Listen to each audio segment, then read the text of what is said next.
east of Atlanta. Let's just check 2020, Biden getting 83. 81, 83, you might think at home that's not that big of a difference. In a race that's very close, yes, it can be a big difference. So we have to watch at the moment. Let's do it this way, come back to 2024, and let's just pop in this and see where's Harris underperforming.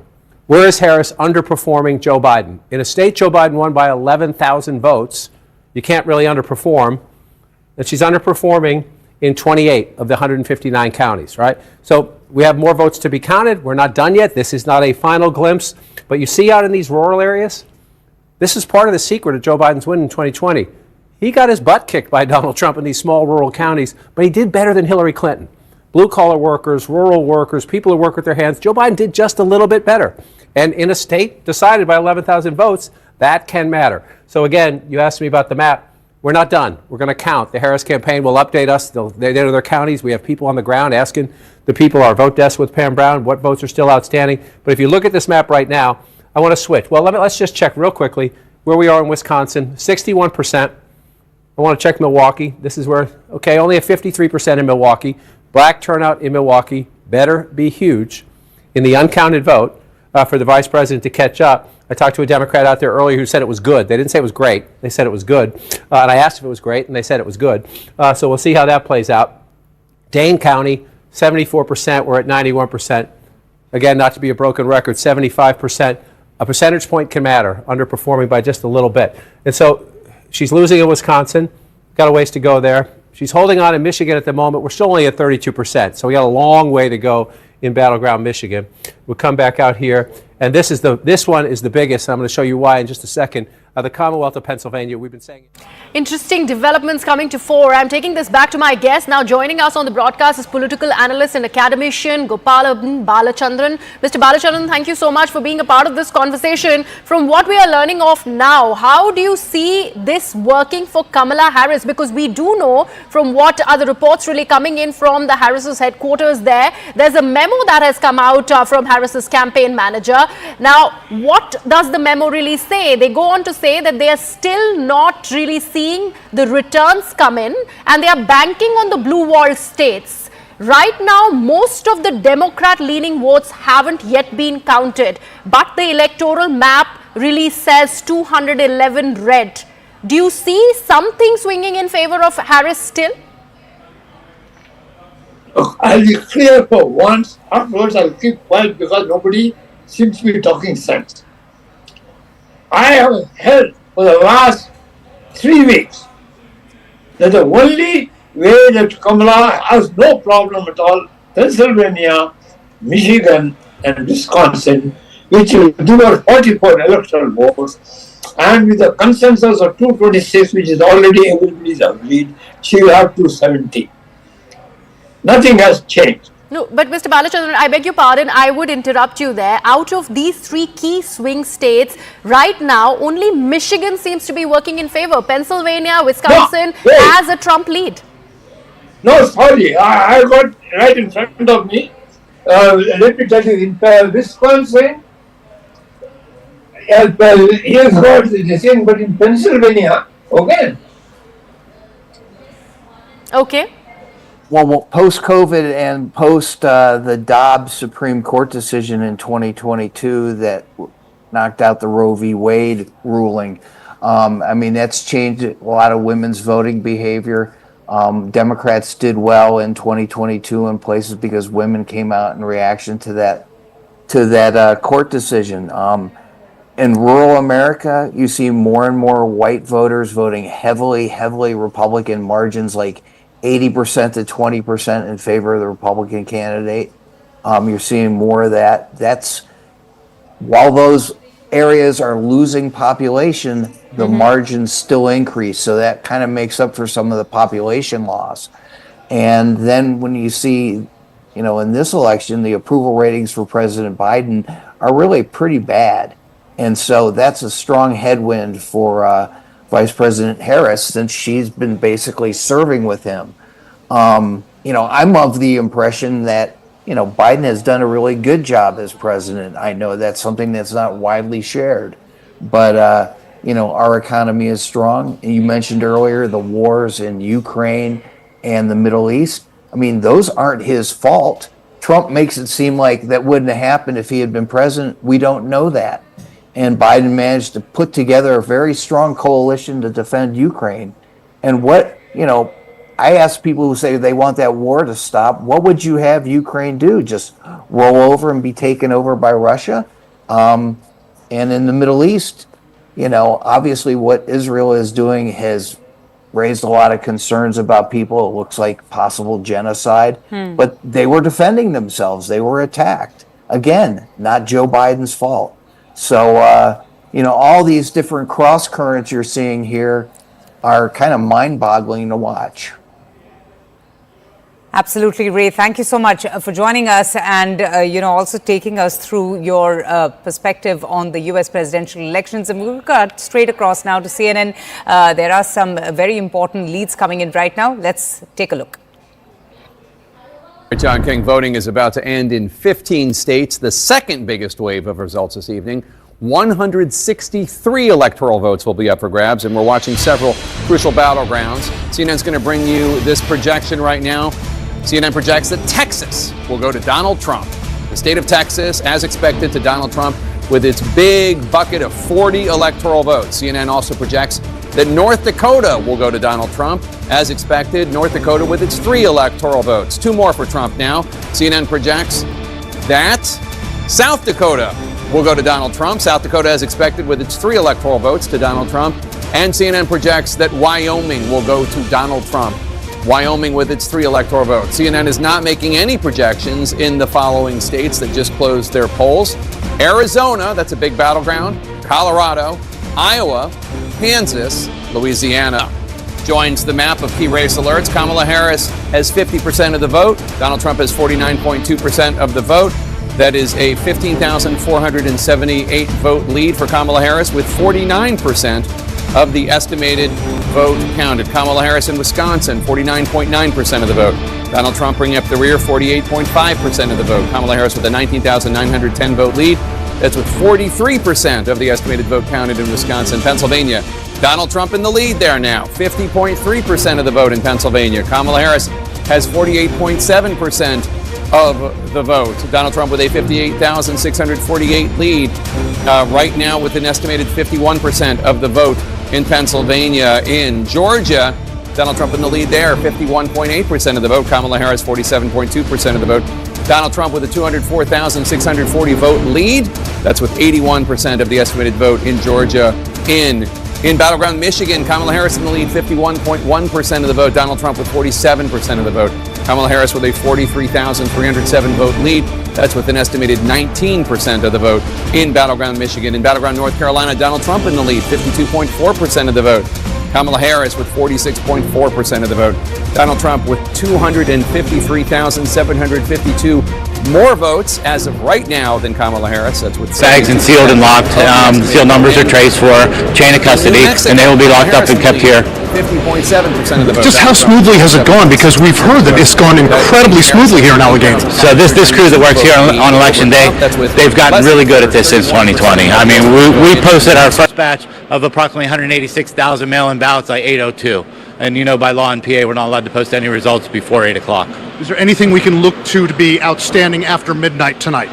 Just the provisional ballots, which we were sworn in on Friday to start our return board. That is our recount. That's when we'll start researching those provisionals, see how many we have, and start counting those. And again, like I said, the overseas and military ballots, this will count and get into the system next week. Any sense of how many of those there are? Less than 4,000 total. David, thank you very much. Great update. All right, guys, back to you. Allegheny County, close to the finish line here.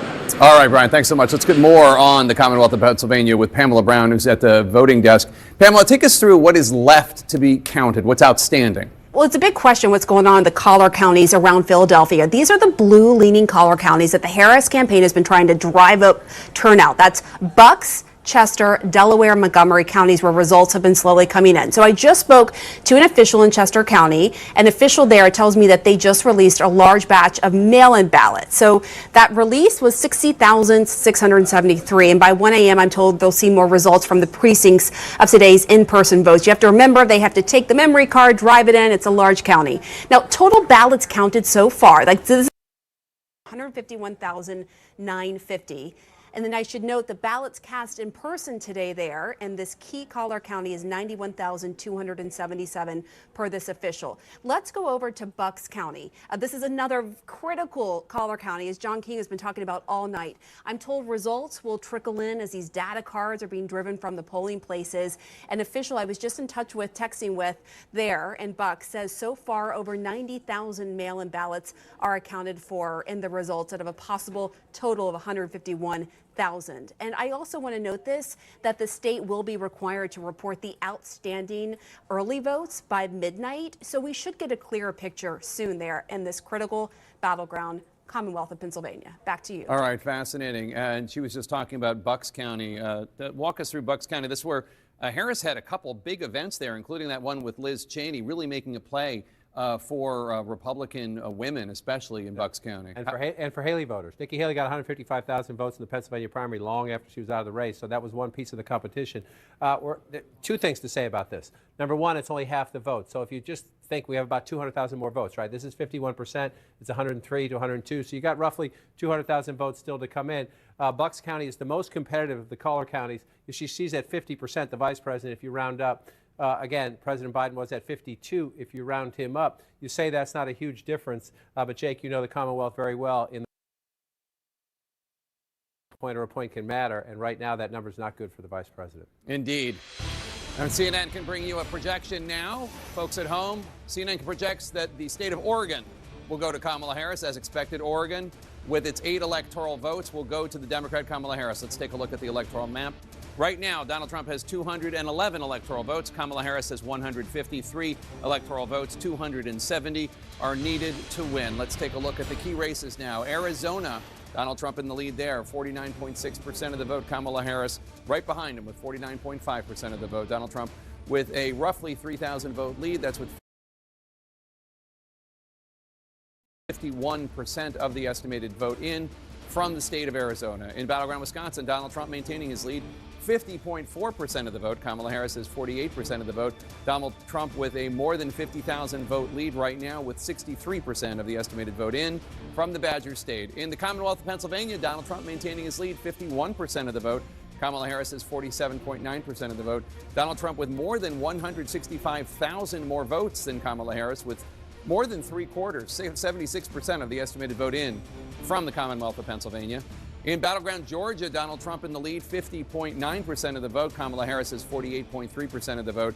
Donald Trump has a more than 131,000 vote lead over Kamala Harris. That's with 90% of the estimated vote in. So they got 10% to go there in Georgia, but Donald Trump in the lead. In North Carolina, another battleground, Donald Trump still in the lead there with 50.7% of the vote. Kamala Harris with 47.9% of the vote.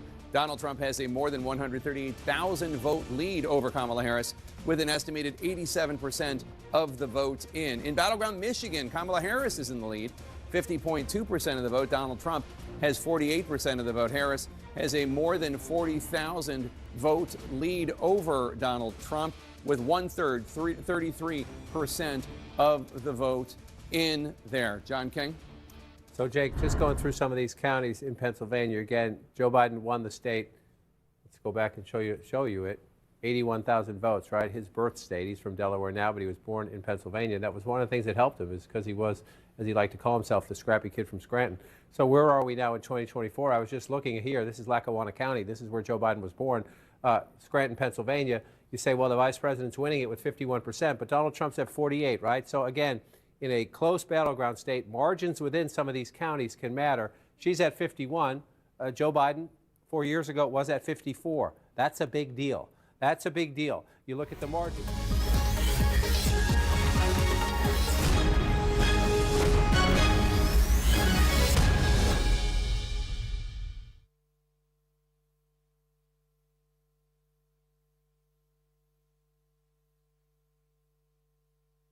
Democratic coalition.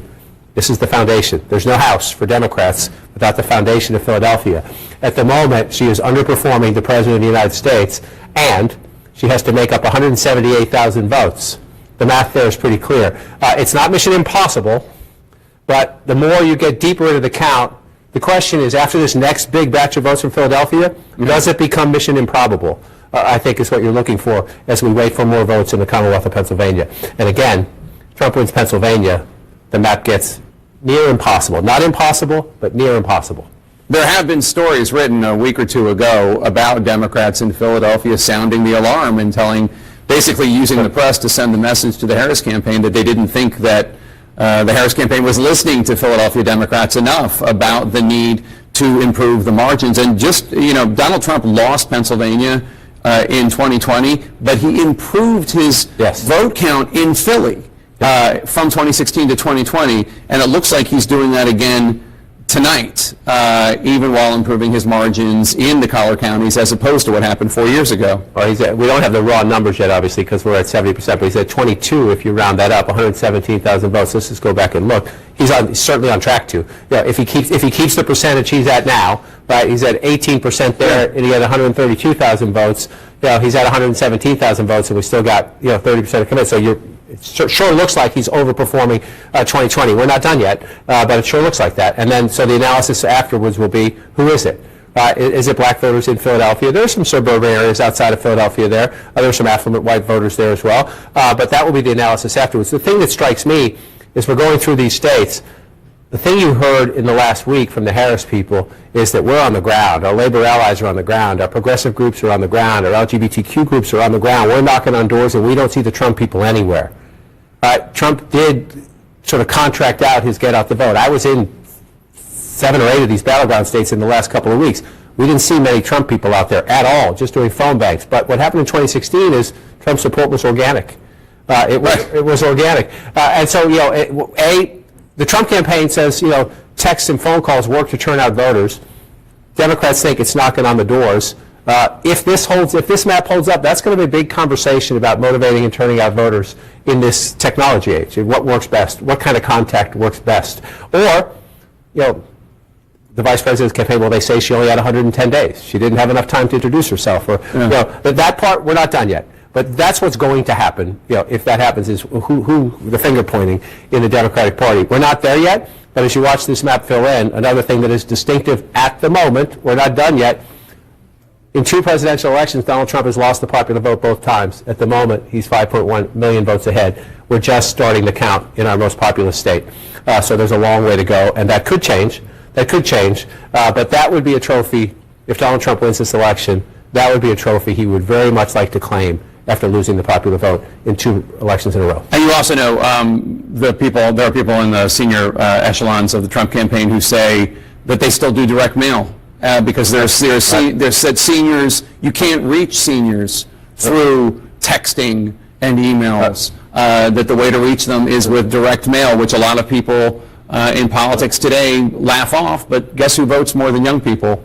Seniors. Sarah Seidner, let's go to Wisconsin if you can, because I want to bring in Sarah Seidner, who's at a vote counting center in Milwaukee right now with 66% of the vote in. Donald Trump is in the lead there with 50.6% in Wisconsin in general. Kamala Harris with 47.8%. Donald Trump right now in the lead by almost 60,000 votes.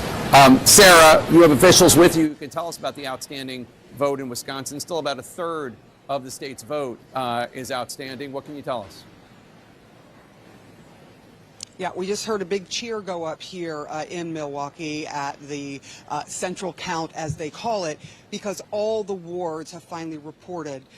So they are counting these ballots as fast as they can. They do believe that they're going to be able to give some kind of idea of this count after midnight. It will not take the extra 2 or 3 hours they thought it might because of that problem with what happened with the tabulators, which, by the way, are right behind me, one of them. All 13 of them, there was an issue. A door was not locked, and so they, out of an abundance of caution, decided that they were going to rerun through the absentee ballots, 30,000 of them, but they've been able to do that, and now they're about 80,000 of 325,000 that have already been processed. All right, with me now, we have Patricia Ruiz-Cantu and Douglas Haig, Republican, Democrat. Both of them are on the Milwaukee Election Commission. First of all, how are things going, and do you think we're going to find out something soon?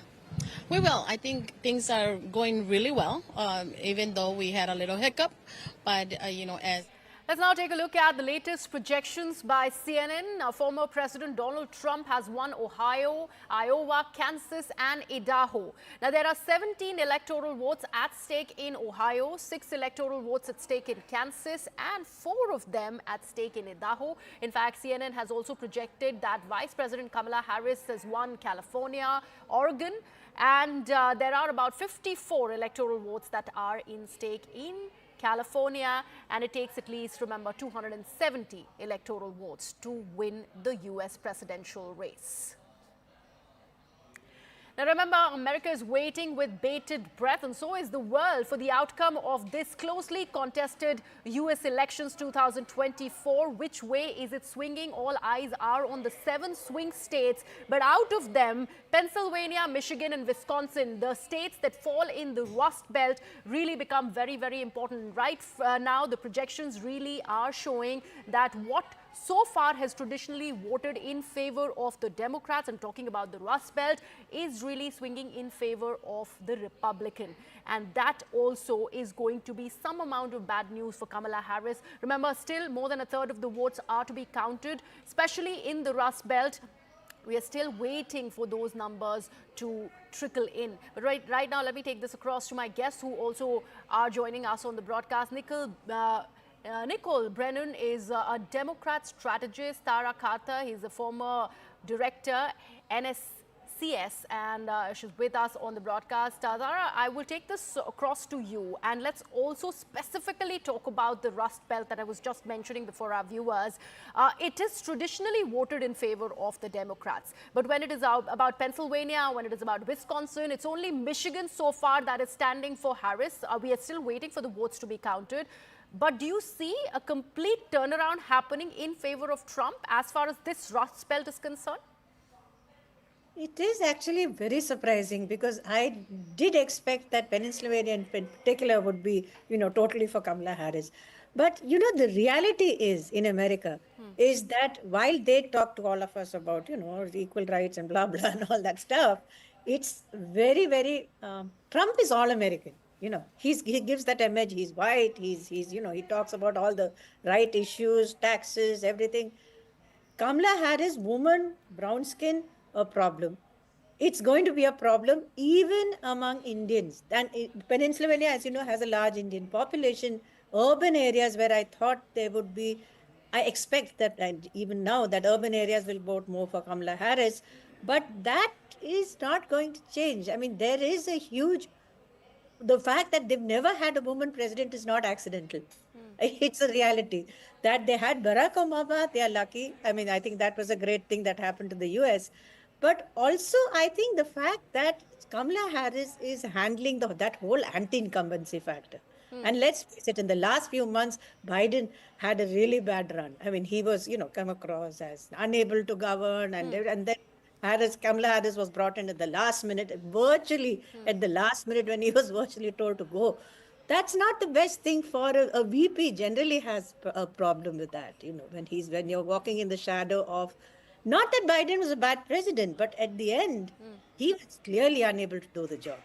And a lot of people felt that Kamala Harris was just being pushed up front in a hurry. So I think all those states. And also, I'd like to say a lot of the younger Indian American crowd whom I've been talking to, they're all voting Trump. Because they see Trump as somebody who can deliver on what they want in terms of the business fraternity. He is very, very pro-business. You see the fact that he's been backed by, David Mellon, for example. He's his largest backer. I mean, look at the causes that Mellon advocates. It's all, in terms of how you can make money and period. That's it. They don't care about climate change. They don't care about values. So this is actually working for the younger generation of Indians. Tara, thank you so much for sharing your views. I have Nicole Brenner also now with us, and it's interesting that we have this all-women panel at the moment. Nicole, would you agree with what Tara mentioned when it is about Kamala Harris probably being made the fall guy in front of Joe Biden, failing in the last leg of his presidential candidacy, which eventually he withdrew in favor of Kamala Harris? Do you think she's bearing the brunt of that?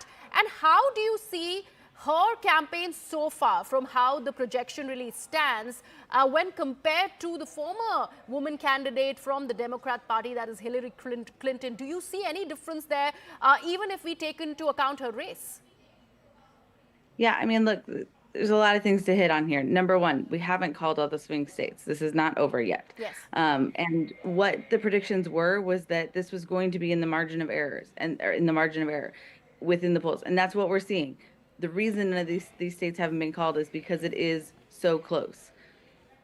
I don't think anybody can deny that sexism, racism is an issue here. I don't think anybody can pretend that we are not seeing the gender gap that we see because of who she is. But the difference between 2016 and now, and this will be analyzed to death, is that a lot of Hillary Clinton's campaign was about the fact that she was a woman. It was about making that history. It was that I'm with her. And that is not what the Harris campaign did. They didn't lean into, we are going to make history, we are going to achieve this. They leaned into issues. They communicated with voters about what they felt that Americans care about. And they are correct that they do. They want affordable housing. They want to be able to have childcare that is affordable. They want to have autonomy over their own bodies. No one wants their freedoms taken away from them. These are things that Americans find incredibly important. But as the other panelists mentioned so correctly, she is inextricably tied to the Biden administration. She's the sitting vice president of it. And if you want to say, this is how I'm going to be a leader differently, you have to very clearly articulate that to the American people. So she was tied to it in that way. And if they felt that they needed to put some really big barriers or walls up to show how that's going to be different, they needed to be a little stronger there. But look, if this doesn't go the Democrats' way in the long run, we are going to be Monday morning quarterbacking this all day long, and it's going to be on everything. How long was she in the race? Who did she pick? What was the message in this state? So there's going to be lots of finger pointing, but we're going to need to take a look at what demographics were we successful and not successful with, and why is that? Because the Democratic Party is at its core, simply the inclusive party, the one that wants you to be able to live your life without the government interference, and the one that is there for the working people of the United States, the one that knows that a middle class exists when you have strong labor unions and you give people a fair shake at work in a safe environment so they can send their kids to a good public school, get an education, and take a vacation every once in a while. So we have to figure out why the American people don't see so clearly that that's what this party is about and are voting for a party that is giving them fear and saying that's who to blame and that's why your life is bad. All right, Nicole and Tara, thank you so much for sharing your views. Let me now take this across to CNN News 18's Zaka Jacob, who's standing by live from the Kamala Harris headquarters. Zaka, we had known earlier that there was a memo that was sent out by the campaign manager of Kamala Harris, and that memo really read that they're still waiting for the returns to trickle in. How is the mood really like? Is it somber there, or it's still waiting with bated breath? Well, it's certainly more somber now than it was a couple of hours ago. Excuse me. And I think that's on the back of what we're seeing. You've seen John King on the magic wall. You've seen the CNN projections. I think it's very clear now, at least in Georgia and in North Carolina, where a bulk of the vote has been counted already. I think in Georgia, more than 80% has been counted. In North Carolina, too, more than 80% has been counted.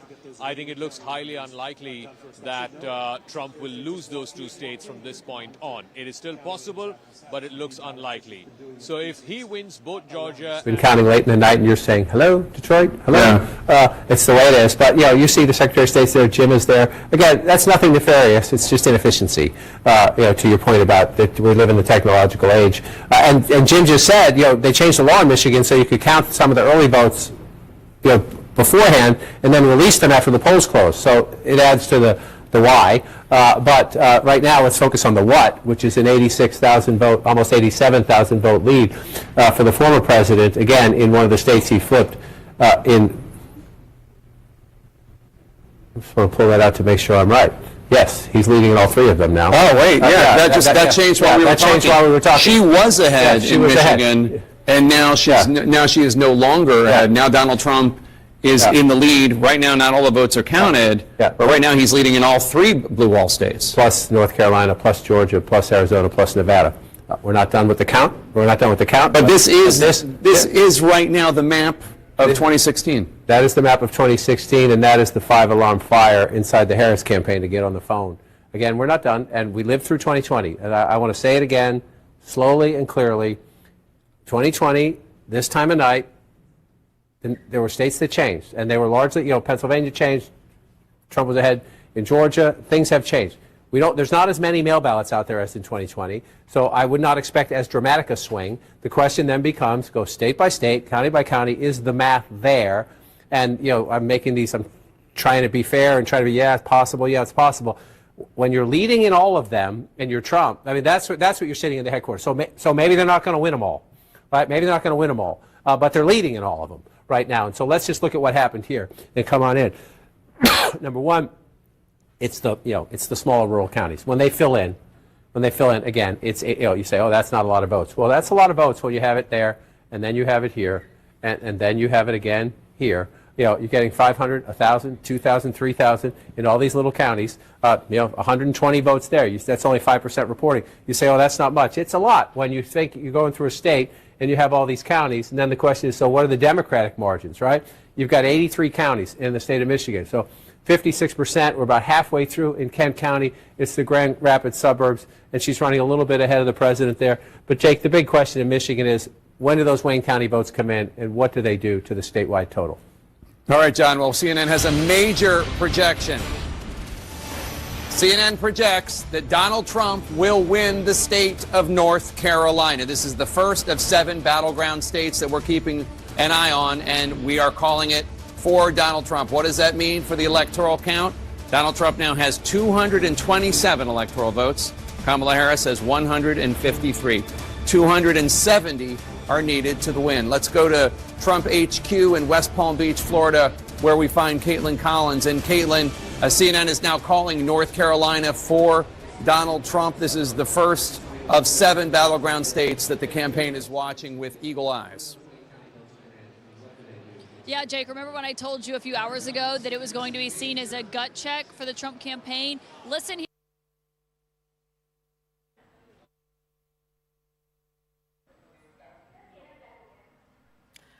Oh, North Carolina going to Donald Trump. That's a big projection by CNN. That's the latest that we are learning. Remember, this is the Sun Belt that we are talking about and how it has traditionally voted in favor of the Republicans. But this one becomes an important aspect in this entire U.S. presidential race.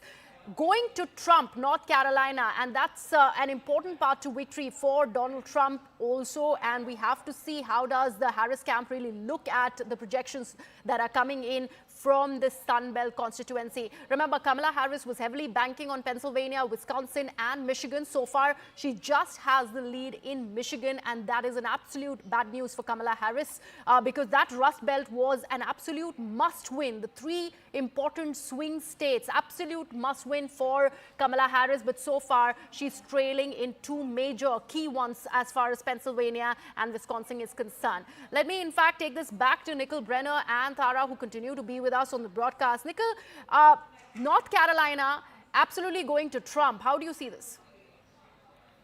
I mean, look, the Democrats have not won North Carolina in the presidential since 2008 with Barack Obama. This state even came on to our map when Joe Biden decided to not run and the vice president was nominated. So, yes, it's one of the swing states in this election. Yes, we see now how close it is, but this was a new addition late in the race for the Democrats and was never a must win to get there. As you've noted, the blue wall, or as some people call it, the Rust Belt, that is the key to her victory. So it was great to be competing in North Carolina. North Carolina did have a good night in some ways. They've elected a Democratic governor this evening, which is a very big deal for the constituents there. But this was never a necessary state for her path to victory.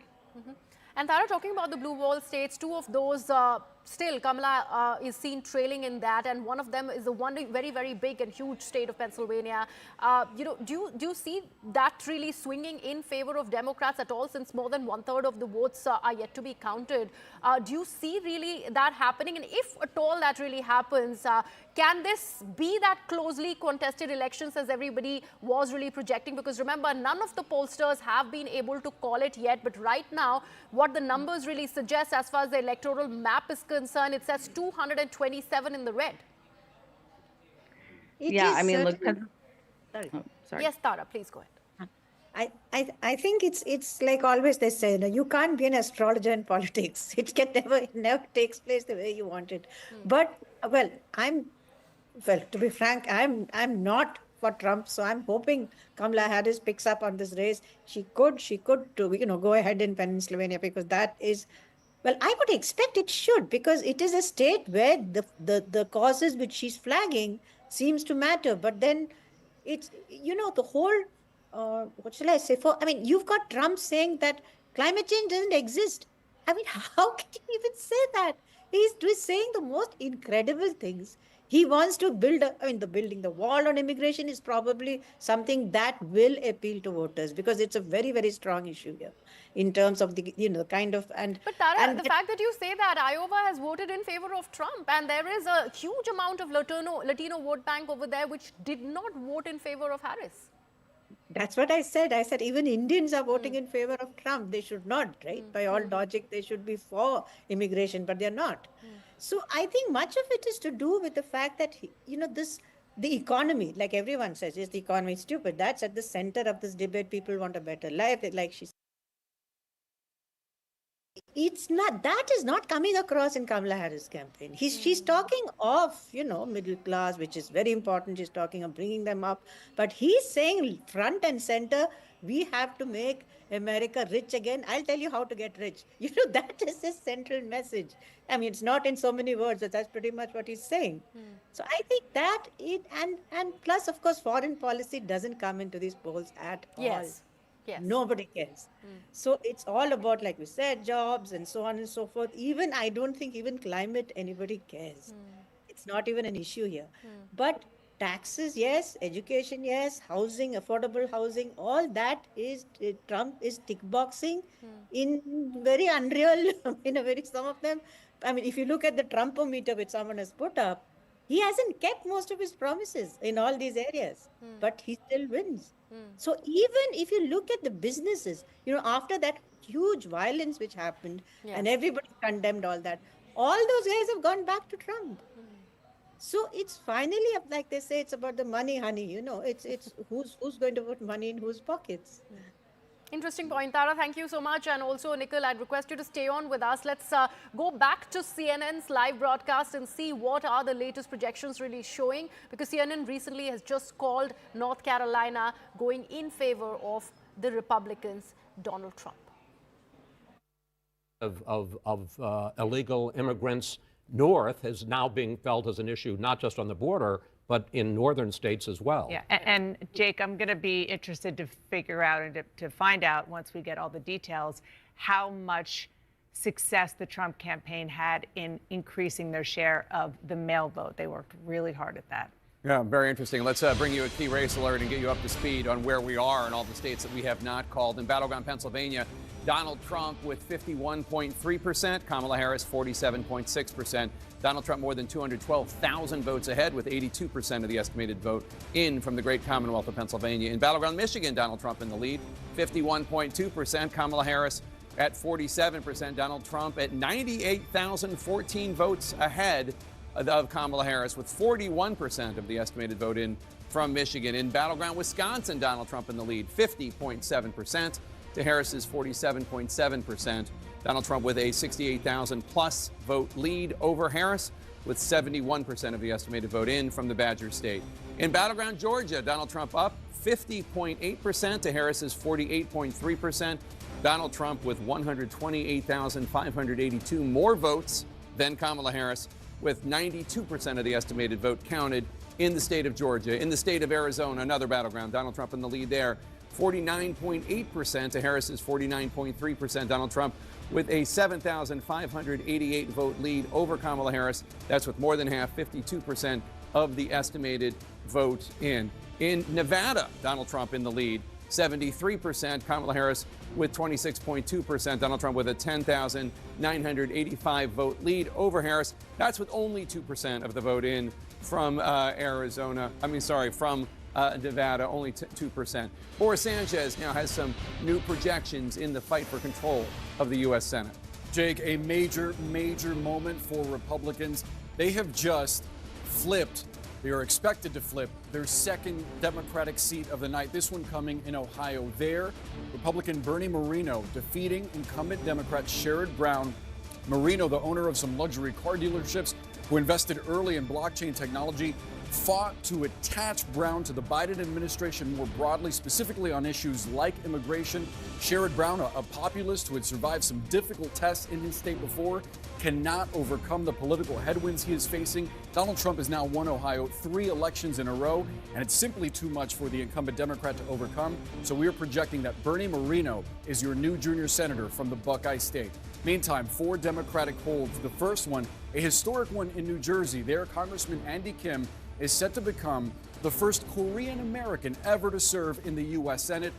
He defeats real estate tycoon Curtis Bashaw. Meantime, in Virginia, there, incumbent Democratic Senator Tim Kaine, a former vice presidential candidate, he's projected to defeat Hung Kao, a former Navy captain. Another Democratic hold to tell you about this one, Martin Heinrich, the incumbent senator there, seeking his 3rd term. He defeats Nella Dominici, whose father was the last Republican senator elected in New Mexico some 20 years ago. Another Democratic hold to project for you, this one coming in the state of Washington. There, Democratic incumbent Senator Maria Cantwell wins her 5th term as she defeats Raul Garcia, an ER doctor. Now, what does that pickup in Ohio mean for the magic number?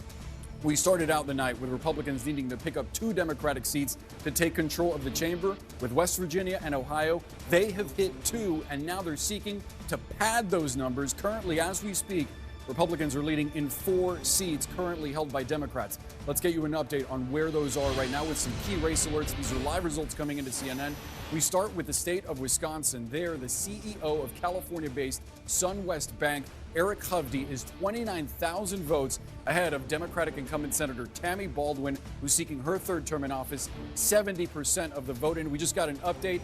The lead pretty much the same in Wisconsin for Hovde. In Pennsylvania, this has been going back and forth all night, but right now, the former CEO of one of the largest hedge funds in the world, Dave McCormick, currently leads incumbent Democratic Senator Bob Casey by about 120,000 votes. Still a very close race. This one also a very expensive one. 81% of the vote in the Commonwealth of Pennsylvania. Now, a key race alert from the state of Michigan. This one has been close all night as well. Former Republican Congressman Mike Rogers currently leading current Democratic Congresswoman Alyssa Slotkin, 48,000 votes. Rogers ahead of Slotkin, 40% of the vote in the Wolverine state. So let's take a look at the balance of power in the U.S. Senate, the raw numbers. What does this mean? Democrats hold 40 seats. Republicans, with those 2 pickups, hold 49, 11 seats remaining to be determined. Jake, obviously you need 51 for control of the chamber. All right, Boris, thanks so much. And CNN can make a projection. CNN projects that Washington State, as expected, will go to Kamala Harris. Washington State, with its 12 electoral votes, to the Democrat, Vice President Kamala Harris. Let's look at the electoral map right now. Donald Trump has 227 electoral votes.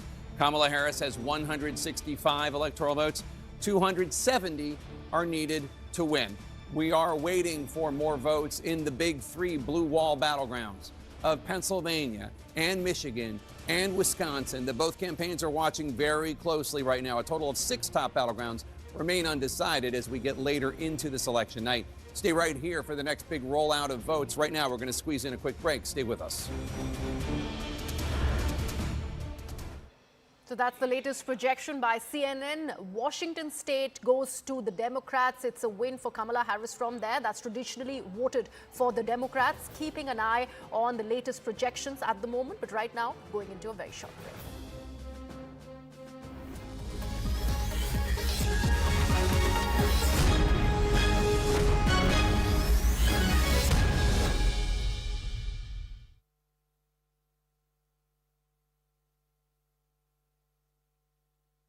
Of the Republican, and that also is going to be some amount of bad news for Kamala Harris. Remember, still more than a third of the votes are to be counted, especially in the Rust Belt.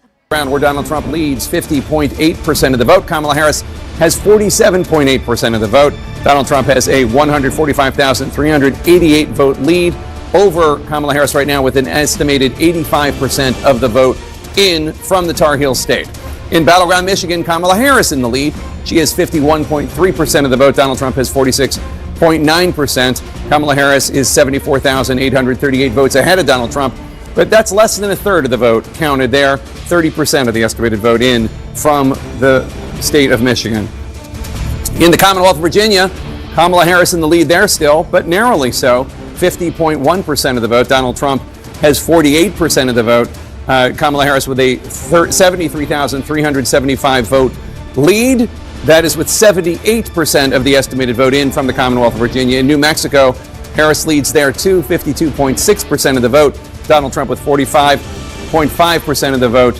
That is with an estimated 69% of the vote in. Harris with a roughly 43,000 vote lead. Let's go now to Abby Phillip, who is at Harris campaign headquarters in Washington, D.C., at the campus of Howard University. Abby, what are you hearing from the Harris campaign, if anything? Yeah, Jake, we actually just got a pretty significant update from the Harris campaign campaign manager, Jen O'Malley Dillon, who sent out a memo to her staff tonight laying out what they see ahead in the coming days and hours, and my colleague Jeff Zeleny is here with me. The memo essentially says, Jake, that the returns are coming in slowly. They still see their path, but that path is largely going to be through the blue wall, as Jeff and I were just discussing. The key point that Jen O'Malley Dillon is making is that this is a close race. This is the close race that they have been expecting. She says to her staff, we are built for this. Let's finish the night out.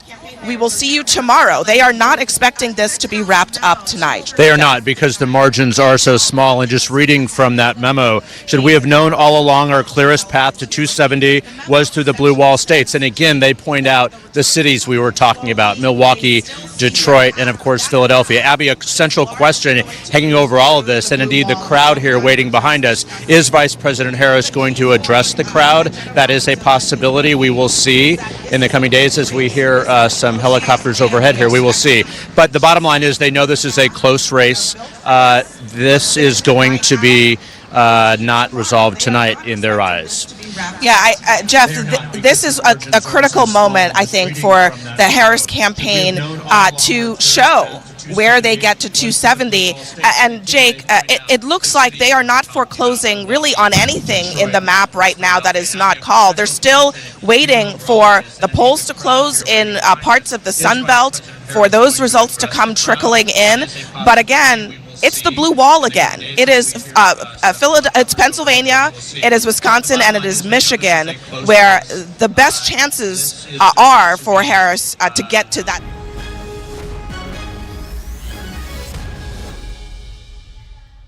Welcome back. We are continuing with our coverage on the U.S. presidential race, and the latest projections that CNN is talking about is seeing a lead, in fact, a win for Trump from North Carolina. That's one of the key swing states that has been won by the Republicans, and that aspect becomes a very, very crucial one when it is about this race to the White House. We also are learning that Kamala Harris has won Washington state that has traditionally voted for the Democrats. Let me take this across to CNN News 18's Saka Jacob, who is live with us from the Kamala Harris HQ. Saka, North Carolina voting in favor of Donald Trump. How do you see things really going on from here, as this is one of the first key swing state that is going in favor of the Republicans? Well, first of all, the mood here at the Howard College, which is Kamala Harris's alma mater, has been quite somber for the last couple of hours or so. And I think that's because there is now a sinking feeling that Kamala Harris's campaign might be meeting with a reality check. Remember, coming into election night, she had a very straight and narrow path, a risky one, but a straight and narrow path to 270. And that was to win the blue wall states of Wisconsin, Michigan, Pennsylvania. As of right now, she is trailing in 2 out of those 3 states, including the biggest one, Pennsylvania. Is it possible that she can reverse those trends in those 3 states? It is very much possible. There is still a lot of vote out, which is yet to be counted. So it's possible that the situation as it stands right now, where she's trailing in Pennsylvania, trailing in Wisconsin, leading only in Michigan, can turn by the end of the night. Yes, that's possible. But the problem for Kamala Harris is this, that she is almost certainly not likely to win Georgia. More than 90% of the vote is in Georgia. There's very little outstanding in a way that it can overturn Trump's lead of over 200,000. North Carolina, which is the other big state which you were referring to, again, 16 electoral college votes, has already gone to Donald Trump. Coming into election night, Kamala Harris needed to demonstrate that she has strength, she has the ability to flip one more state other than the blue wall. The reason for that is because then she's not dependent only on the blue wall like she is right now. Georgia, like I said, highly unlikely that it will go to Kamala Harris, which means that she has to win Pennsylvania, she has to win Wisconsin, she has to win Michigan, and right now it is not looking good for Kamala Harris. So, which is why this high-risk strategy of coming into election night, putting all your eggs in that one basket, that one blue wall, was not particularly the smartest strategy by the Harris campaign. We don't know about Arizona and Nevada yet. Those are going to, report results much later because they're further out west. But as of now, it is looking like a slightly bleak night for the Harris campaign as we go past midnight, Tuesday night, going into Wednesday. Whether things will change by early Wednesday morning, we might get results blue wall states, but right now it is looking quite somber, quite bleak for the Harris campaign because they realize they came in with a single shot strategy, which was to win the 3 blue wall states and forget about the rest. But right now it is looking very difficult that Harris might be able to win all 3 of the blue wall states, which are a must-win for her, which is why I think they need to go back to the drawing board and look at this whole strategy, because it's all about momentum. It's all about creating the perception that your candidate is the one who is on the winning side. And if you create that perception, that can't be just restricted to a certain set of states in the north or a certain set of states in the south, which is why you look at the 2020 result, Biden won 3 states in the north and 3 states in the south. So it was a big deal that he managed to flip 6 out of 7 battleground states. Today, Kamala Harris, if she's lucky, might win 1 or 2 out of the 7 battleground states. And that is, in effect, where she may have lost this election, or at least is likely to lose this election. Wait, Zaka, do you think what went wrong for Kamala Harris had a lot to do with the last leg of Biden's presidency? Probably she's now being made a fall guy because she was got in the very last minute because he was not able to go through with his presidency. A lot of Democrats really wanting him to step down. And that also is not really working in favor of Kamala Harris. Or for that, or do you think it is the fact that she is a woman candidate? We'd seen what had happened in the favor of Hillary Clinton in 2016. Do you see any kind of equating of the Harris's campaign when it is about the 2016 Clinton campaign? No, so I think the first part is certainly right. Joe Biden was extremely unpopular. I think his approval ratings were probably as bad as George W. Bush's approval ratings were when he left office. And Biden simply, did not give enough time, I reckon, for Kamala Harris as the Democratic challenger to try and put up a fight against Donald Trump. Donald Trump also very cleverly tied both Biden and Harris together to the same ticket. So he basically made the case to the American people that Kamala Harris just can't wash away her responsibility from the mess that America finds itself in, or at least a large majority of the voters seem to find America in a bit of a mess. They don't think that their economic condition has improved in the last 4 years. They don't think America should be involved in all of these wars that are going on. And Trump and his team very, very astutely linked Kamala Harris to the Biden ticket, to the Biden record. Everybody knows in the US and the way the US system is, the vice president has very little role compared to what the president does. Unfortunately for Kamala Harris, she was caught in this whole difficult situation where on the one hand, she didn't want Biden's sort of tarnished legacy record on herself, and yet at the same time, she couldn't be seen as completely distancing herself.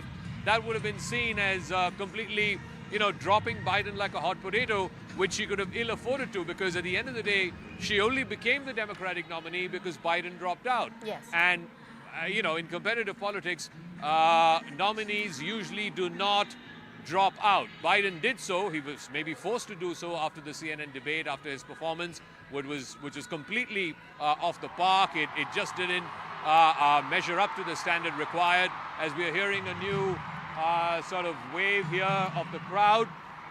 I guess it's one of the states being projected for Kamala Harris. It's Kamala Harris winning Virginia, Zaka. That's what we are learning. That's the latest projection by CNN, as Kamala Harris has in fact won Virginia. That's an important update that we are getting there, Zaka. And I guess the noise is because we are on the border of Virginia. We're in Washington, D.C. This is the tri-state area. It's Washington, D.C., Maryland, and Virginia. Virginia was a blue state. In fact, all the way from Hillary Clinton, and then Biden won it by a big margin, I think about 10 percentage points last time around. I don't know the margin by which CNN is projecting Kamala Harris will win Virginia. But the very fact that Virginia was in play for some time this evening is in itself, I think, a testament to the fact that Trump is more popular than the media would admit, or pollsters would be able to find out, or for that matter, his supporters themselves would admit to other people, including to pollsters. So I think the fact that Trump, this is his third presidential campaign, this is his third presidential bid. He spoke to reporters earlier this morning after casting his vote, and he said this was perhaps the most successful campaign that he ran. And if he wins tonight, and he looks poised to win tonight, then he would get a second term at the White House. And many say, second term is all about defining your legacy. It's the history-setting term. And Trump, from whatever we've seen of whatever he has outlined, wants to do a complete overhaul of the government machinery.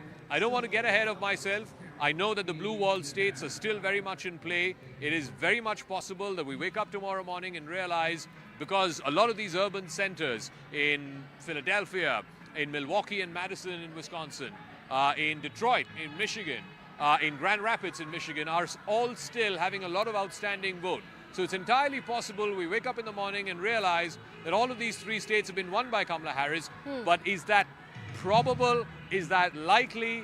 I don't see that happening, given what we've seen in Georgia, given what we've seen in North Carolina, and given what we're seeing right now in both Pennsylvania and in Wisconsin, where two big blue battleground states where Kamala Harris, it's a must-win for her. Yes. She's trailing Trump in both of those states right now. Right, Zaka, thank you so much for that update. But right now, some amount of good news that's coming in for Camp Harris, and that is she winning Virginia and also Hawaii. And in fact, in Virginia, she in fact has won by a margin of over 2 lakh votes. An important update there. While we take a look at all of that, let's also take a look at what CNN is further projecting as far as these US polls are concerned. You go there in 2024. So that's the one, it's just a dramatic change when you come here. And so Donald Trump is remaking the map again at the moment. And the question is there any way for Harris to come back? Again, we've given Donald Trump North Carolina. So let's see where we are in Georgia. If Donald Trump also carries Georgia, the vice president cannot afford to lose Pennsylvania. Yes, Nevada's out there, Arizona's out there, Michigan and Wisconsin are out there. 19. I'll show you what I mean in a minute. So can she come back in Georgia to stop that from happening? She's limiting her. If he wins Georgia, her path is so limited. So it's 118,000 votes right now in a state decided 4 years ago by 11,700 votes. Donald Trump with 93%, that's an important number, of the vote counted, is ahead by nearly 120,000 votes. So you're looking, this is where they would have to be. You can pick up votes elsewhere, but that's where most of the votes are. That's close to half of the state population, right in Atlanta, in the metropolitan area around it. So what's out there? Are there live outstanding votes out there? Well, let's take a look. The answer is yes. Let me get rid of the coloring so you don't have to see that. The answer is yes, they're out there. You're at the point now where you're talking about drawing to an inside straight flush, essentially. You need these votes to come in overwhelming numbers for you. But you do see there's the mathematical possibility. This is why the Harris campaign is on the phone. This is why I assume Donald Trump has not come out yet to say anything, because he's hoping that this one comes off the board as well. You're looking at the math right there. It's possible. So we're waiting for more votes in Georgia. So then you come up, Jake, and we'll look at the blue wall states in a minute to see if any of the math is changing. But if you look at the map right now, you would so much rather be Donald Trump than the vice president. All right, and we have a projection, John. CNN can project that Kamala Harris will win the Commonwealth of Virginia. Commonwealth of Virginia, with its 13 electoral votes, will go to the Democrat Vice President Kamala Harris. What does that mean for the electoral math? Let's take a look. With 270 electoral votes needed to win, Donald Trump is only 40 behind that with 230. Kamala Harris has 182 electoral votes. Let's bring you a key race alert. Where are we with all the states that we have not projected yet? Pennsylvania, Donald Trump in the lead, 51.3% of the vote. Kamala Harris, 47.6% of the vote.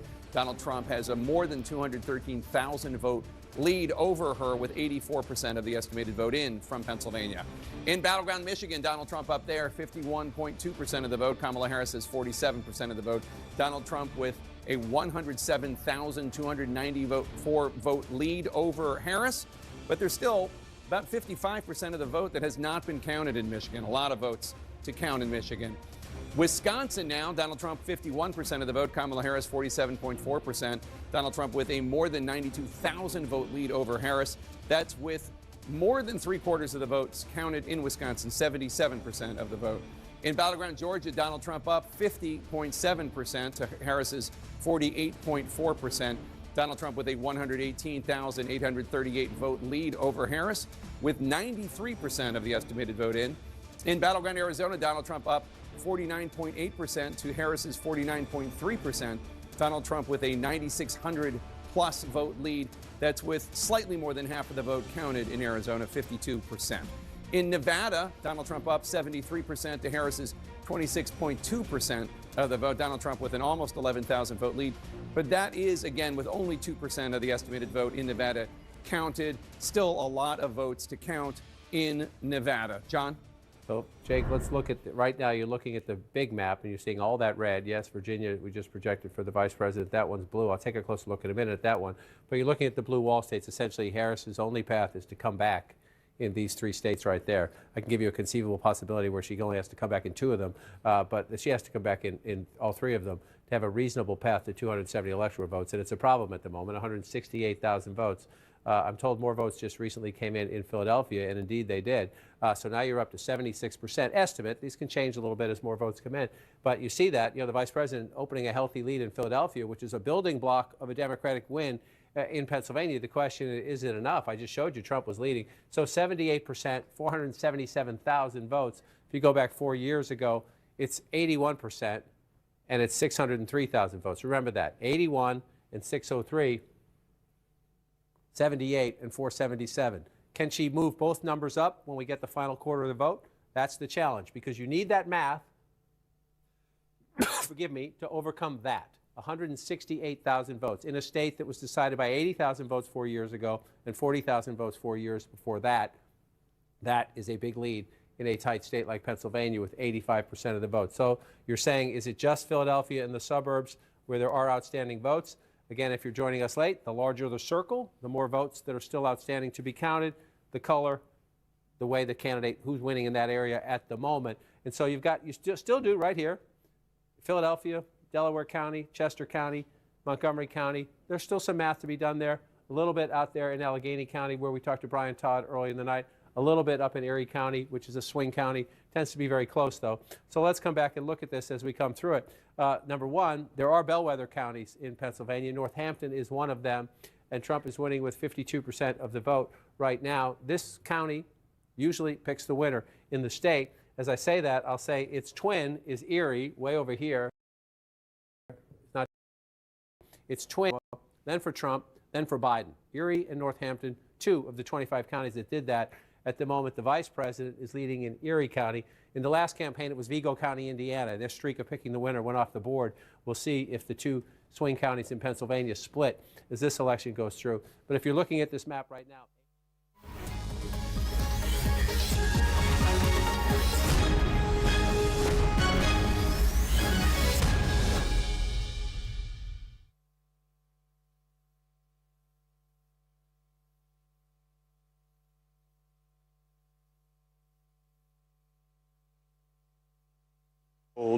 of absentee ballots outstanding, but the final outstanding votes in Detroit, big part of Wayne County. So when that truck comes through the door, they begin to tabulate those. That gets us to the point where they're going to have, in effect, all the votes they need to count and get to that point where they're going to be ready to report those final figures. We were told it could be in the next few minutes. We'll be watching. We'll report back when it happens. But that could be the point when you get that big batch reported publicly. All right, Jim Sciutto in Detroit, Wayne County. And you were noting that we don't have Wayne County to the granular level, that we can't see Dearborn and other places where there were a lot of uncommitted votes during the Democratic primary. But just to remind our viewers, during the Democratic primaries, as a protest of President Biden's support for the Netanyahu government of Israel and its war on Hamas in Gaza, 100,000 Democrats voted uncommitted, and we presumably most of them as a protest vote against Biden for that issue. Yes, absolutely, and most of them were located here in Wayne County. Again, you have Detroit, progressive city, but also Hamtramck and Dearborn, just to the north and to the west. Large pockets, Arab American communities there that are very angry at the White House. And then the next one, you come out here again. This is Washtenaw County, where I've been 4 times, maybe 4 times, maybe 5 times, no 4, in this election to go to the University of Michigan and talk to people out there. And again, we're at 71% right now, so the numbers can change. But she's at 66%. This is Ann Arbor, University of Michigan. Again, you have a big college campus. It tends to be a very liberal pocket, progressive pocket. You're saying, wow, 65% of the vote, 66 if you round up, that's great. Oh my God. 73%. And the math, 157,000, to 103. Well, again, we got 30% of the votes still to come in, and maybe the percentages change as well. Maybe all the votes that are out are from the campus, and and it juices up the number a little bit. But if you're looking at that now, you're underperforming the President of the United States, and Donald Trump's at 32%.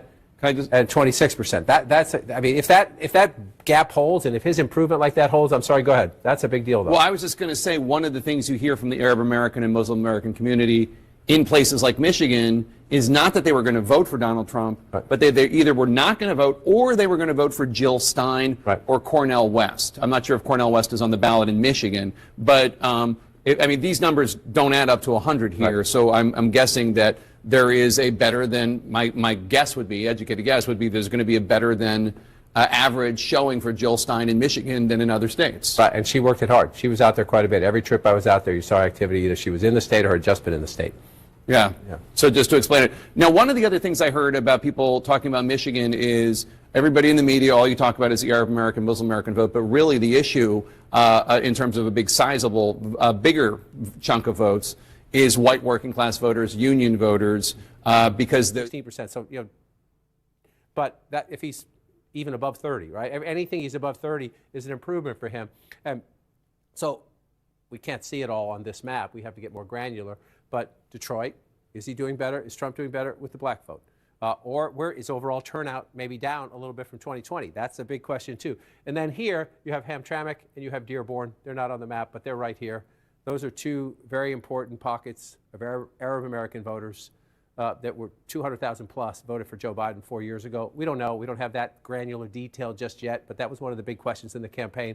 Spent a lot of time on my trips at Wayne State campus, younger voters, a lot of Arab and Muslim students at Wayne State, and a lot of young progressive students at Wayne State. Did they lose the youth vote there? A lot of the questions. Now, I'm raising questions that we'll answer in more detail tomorrow and next week and the week after that when we have final results. But if you're 158,000 votes ahead, only halfway in Michigan, I hate to say it, but you're looking at this and that's the best of the 3 blue wall states. Let's go to Wayne County right now. Let's go to Detroit where we find Jim Sciutto has an update on the vote count there. Jim?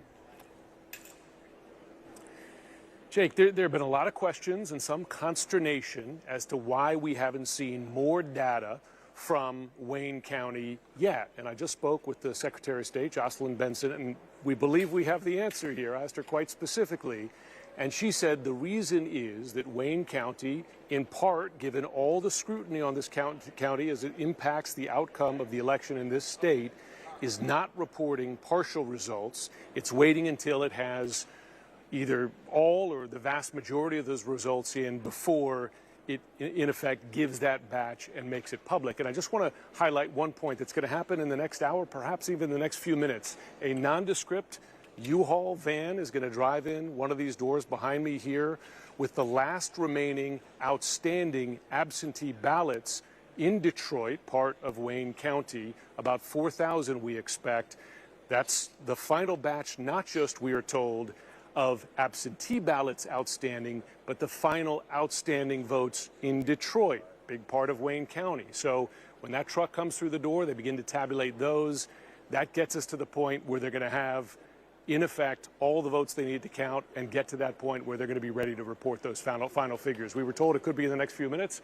We'll be watching. We'll report back when it happens. But that could be the point when you get that big batch reported publicly.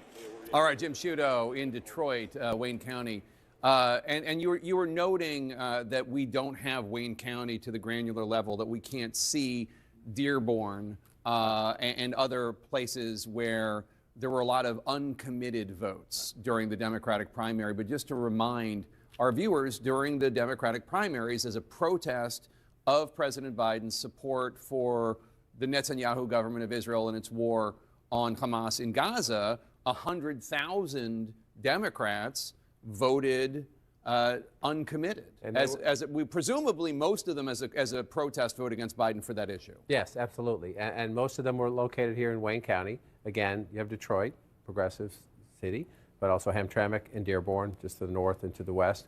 Large pockets, Arab American communities there that are very angry at the White House. And then the next one, you come out here again. This is Washtenaw County, where I've been 4 times, maybe 4 times, maybe 5 times, no 4, in this election to go to the University of Michigan and talk to people out there. And again, we're at 71% right now, so the numbers can change, but she's at 66%. This is Ann Arbor, University of Michigan. Again, you have a big college campus. It tends to be a very liberal pocket, progressive pocket. You're saying, wow, 65% of the vote, 66 if you round up, that's great. Oh my God. 73%. And the math, 157,000, to 103. Well, again, we got 30% of the votes still to come in, and maybe the percentages change as well. Maybe all the votes that are out are from the campus, and and it juices up the number a little bit. But if you're looking at that now, you're underperforming the President of the United States, and Donald Trump's at 32%.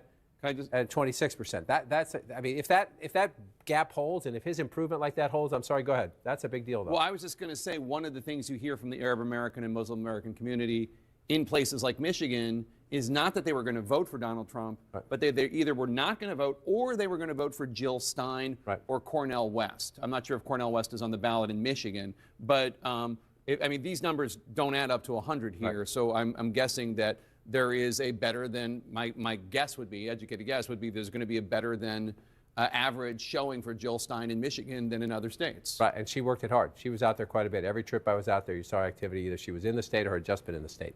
Yeah. So just to explain it. Now, one of the other things I heard about people talking about Michigan is everybody in the media, all you talk about is the Arab American, Muslim American vote, but really the issue in terms of a big sizable, bigger chunk of votes is white working class voters, union voters, because the Trump campaign ran ads slamming Harris's position on electric vehicles, EVs, and that is actually going to be more significant ultimately. That was, this is just their projection, than the Arab American, Muslim American vote. Is there any way we can gauge that, how well or poorly she did compared to Biden when it comes to white, non-college educated union voters? David would have the exit polls. We could look at union households. That's a question on the exit polls. I can show you some counties where we were. 3 times I went out there to talk to union auto worker groups. And I want to just say this up front. There are more automobile manufacturing jobs in the United States today than at any point during the Trump presidency. I repeat, there are more auto manufacturing jobs in the United States today than at any point in the Trump presidency. However, the EV debate is a debate. Stellantis just laid off 1,100 people, and in part because they say they have electric vehicles sitting on the lot. The union says that's BS. It's corporate greed. They're not keeping their word. But this is a conversation. Are they going too fast? At a minimum, are they going too fast? There are some auto workers who say, why are you forcing this on us? There are others saying the infrastructure is not in place. Culturally, people aren't ready for them. Why are you going so fast? So one of the places you'll find that is right here in Macomb County. We met Joseph Knowles, just laid off from Stellantis, a black union auto worker. No one in his family had ever voted Republican for president. He was voting for Donald Trump. He said everybody in his family was mad at him. This is where you find them right here. Bill Govier is another Ford worker in Macomb County who wanted to vote for Robert F. Kennedy Jr. When he dropped out and backed Trump, Bill Govier said, that's great. I love them both. And he voted for Trump a third time. So some of them have been in Trump's camp, like a Bill Govier. Joseph Knowles is a +1, voted Democrat all his life, right? So there, Macomb County, we got a long way to go here, 36%. But Trump at 58, when you round that up, Trump at 53 right there. So again, we'll see if that sustains itself. Yeah. And the Biden number at 45, the Harris number at 40. If that's the number at the end, then it's very hard. Well, to there see you it go. coming back And to you can Michigan. see why, and I don't, not all of that change is from that one issue or that one demographic I described, but that is quite significant if it holds. Let's go to Pamela Brown at the voting desk. Let's jump to Wisconsin if we could, because Pamela wants to talk about Milwaukee and what's going on there. Pamela? Yeah, I've been talking to officials there, Milwaukee County as well as the city. Let's look at Milwaukee County right now. A large portion of the vote that remains is from Milwaukee City itself. This is the largest county. This is the largest city in Wisconsin. According to a source in Milwaukee County, 9 out of 19 municipalities are completely reported. And the source also says that the county clerk there expects all results from Milwaukee County to be reported between 2 and 4 a.m. tonight, Central Time. So these results coming in overnight there from Milwaukee County. That is the expectation. Now, let's dive in here to the Milwaukee City. I just spoke to an official there. Milwaukee City has 27,724 mail-in ballots left to be counted so far. In addition, officials are still waiting for results from 4 wards still, and those would be the day of votes. So from election day. So there's still quite a bit to go to count tonight there in Milwaukee City. For context, 69% went for Biden in 2020. And as I mentioned, this is the largest county in Wisconsin. So we're keeping a close eye on this. All right, Pamela, thanks so much. Let's take a look at Wisconsin as long as Pamela drove us here. So a critical point she makes, 4 wards in the city of Milwaukee still haven't reported their election day votes. And again, anecdotally, just texting people out in the state, they said turnout was good. They weren't saying great or gangbusters, they were saying good. So you wait. But again, so we're waiting for the city. This is Milwaukee plus the suburbs around it. The county is what you see here.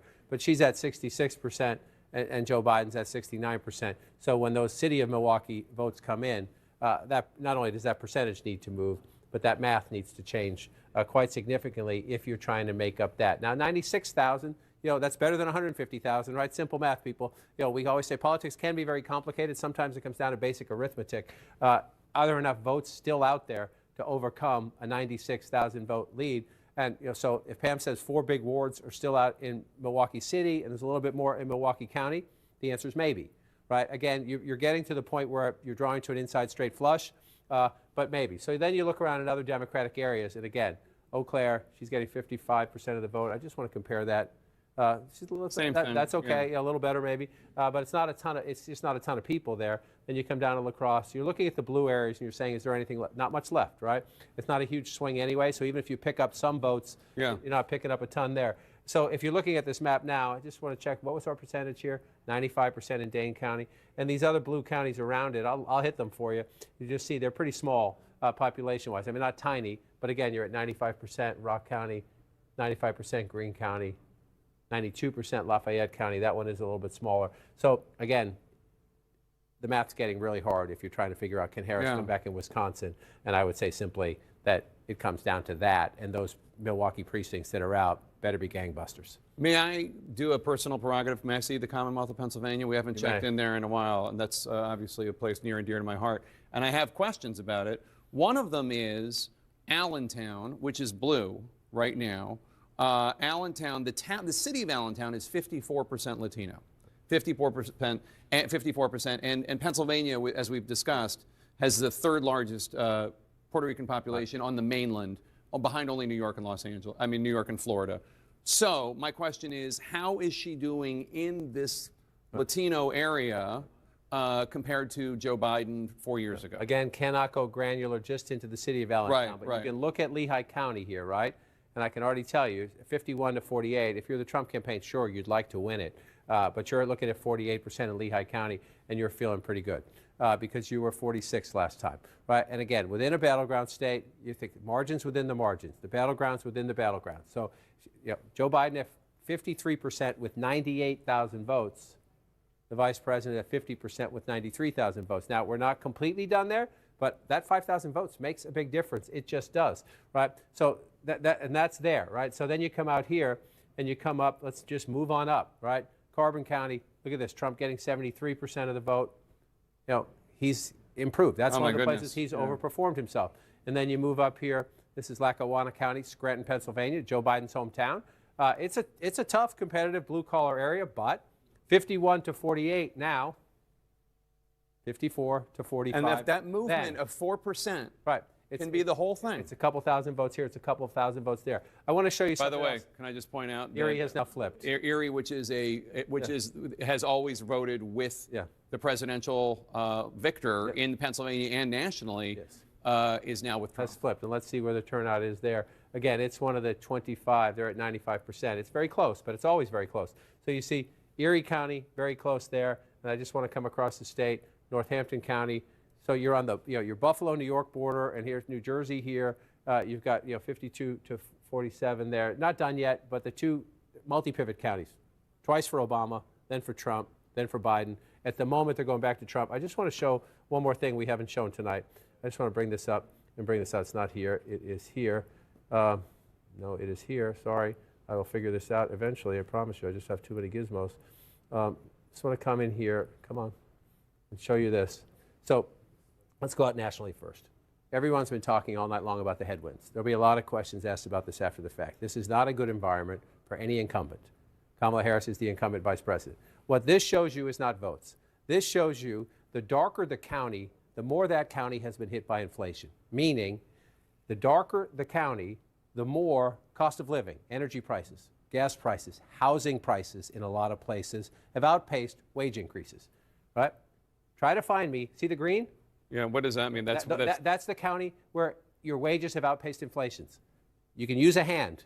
You will fill one hand. In the more than 4,000 counties and townships in the United States, you use one hand to fill out the counties where wages have outpaced inflation. So can I make two observations? So I just want to come back into your Commonwealth. Oh my goodness! I want to come back to your Commonwealth. The darker the county, the more punishing, the more inflation has outpaced your wages, your cost of living. And just look. I mean, the fact that she's doing as well in the suburbs is a testament to the Democratic strength there. But you see in these other places, it's just that was the headwind, and that came up. I can tell you, I was on the road for 15 months, and that came up from the first trip to the last trip. Even for people voting for Harris, even for people gladly and proudly voting for Harris, we're saying it still sucks when I go to the grocery store. Yeah, and that's also why the right track, wrong track numbers are 75% wrong track, 25, but the election's not 75%, 25, because there are people who think it's the wrong track, but they're still going to vote for the Democrat. Yet, this is difficult to fight against if you're the incumbent. That's North Carolina.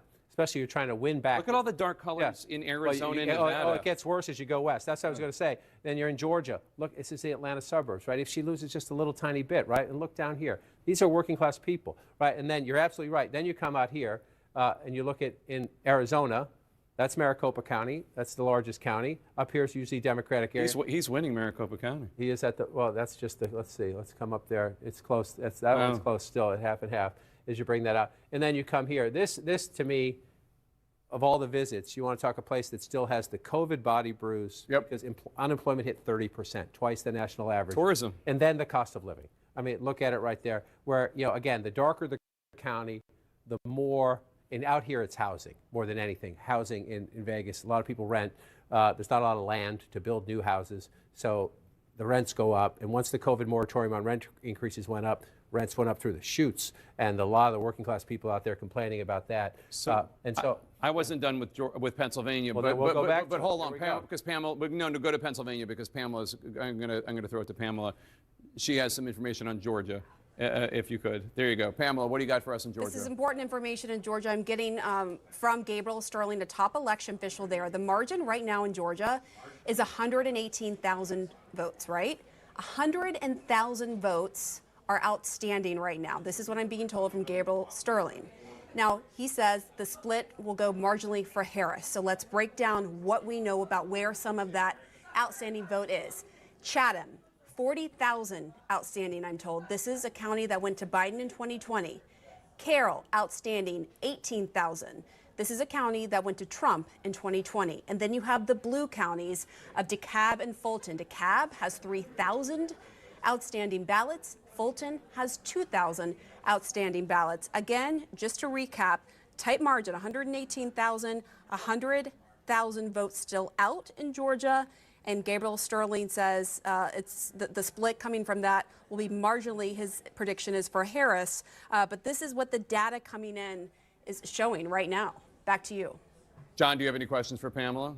You say the total outstanding votes is 100,000? He said 100,000 votes out. Yep.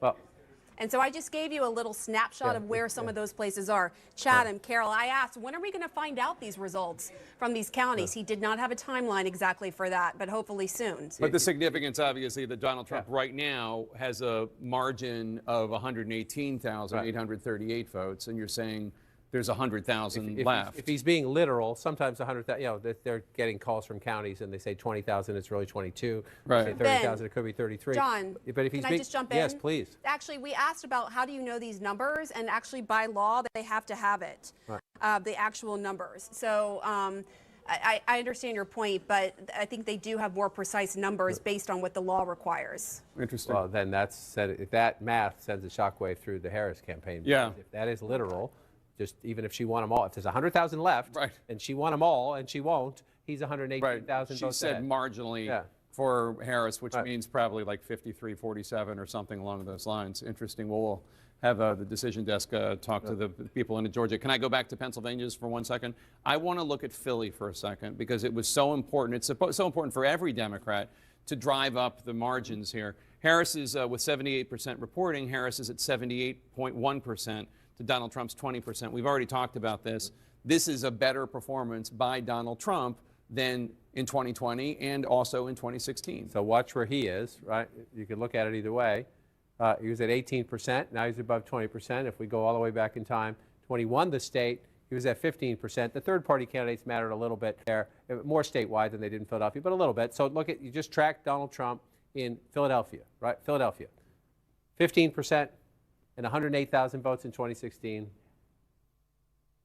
18%, 132,000 votes in 2020.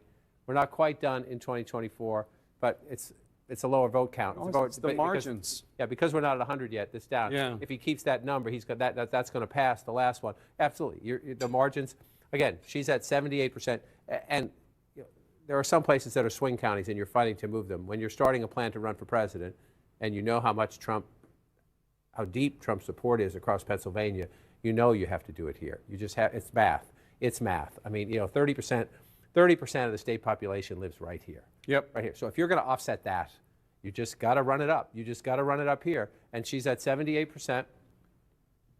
He was at 81%. This will be the conversation. If this plays out the way it's going right now, this will be the conversation in the Democratic Party, is what's happening in urban America, both in terms of the numbers, the turnout, the math, and the percentages. So I read this in an exit poll, and whoever is listening from the exit poll desk, Challian or whoever, if I get this wrong or if there's been an updated number, please let me know. But it said black men in Pennsylvania, in 2020, 10% went for Trump. In 2024, 25% went for Trump. Black men in Pennsylvania more than doubled for Trump. Well, if that number's true, I mean, after every election, you have the conversation, right? After 2016, it was what's happening to Democrats. I mean, it was already happening, but Trump put on steroids the Democrats' problem with white working-class people who work with their hands. And now I would say, take the white out of that. Take the white out of that. It's just about working-class people. The gains among black men, the gains among Latino men are among people who work with their hands, who have been punished, the conversations that strike you from 15 months on the road is, I could afford a new car, But then if any prices go up, I can't take that loan. Like I cannot put, there's no way. So you're asking your mechanic, can I keep this thing on the road for a little bit longer? And your Christmas time, you're telling your kids you're getting one gift, not two. Or we were going to try to go to Disneyland, but we're not this year. Yeah. We're going to go to the amusement park, you know, that's a couple hours away by car, but we're not going to Disneyland or some big thing like that. These are the conversations you're having in state after state after Guys are on the key 7 swing states, and right now what CNN is projecting, all of them seem to be going to the Republicans. In fact, the 3 blue wall states also are right now tilting in favor of Donald Trump. Which way will it swing? Because a lot of those votes are yet to be counted, especially in Pennsylvania, in Michigan, and in Wisconsin. We are keeping an eye on that. Let me take this across to James Russell, who's Associate Professor, Department of National Affairs, who's joining us on the broadcast. Mr. Russell, thank you so much.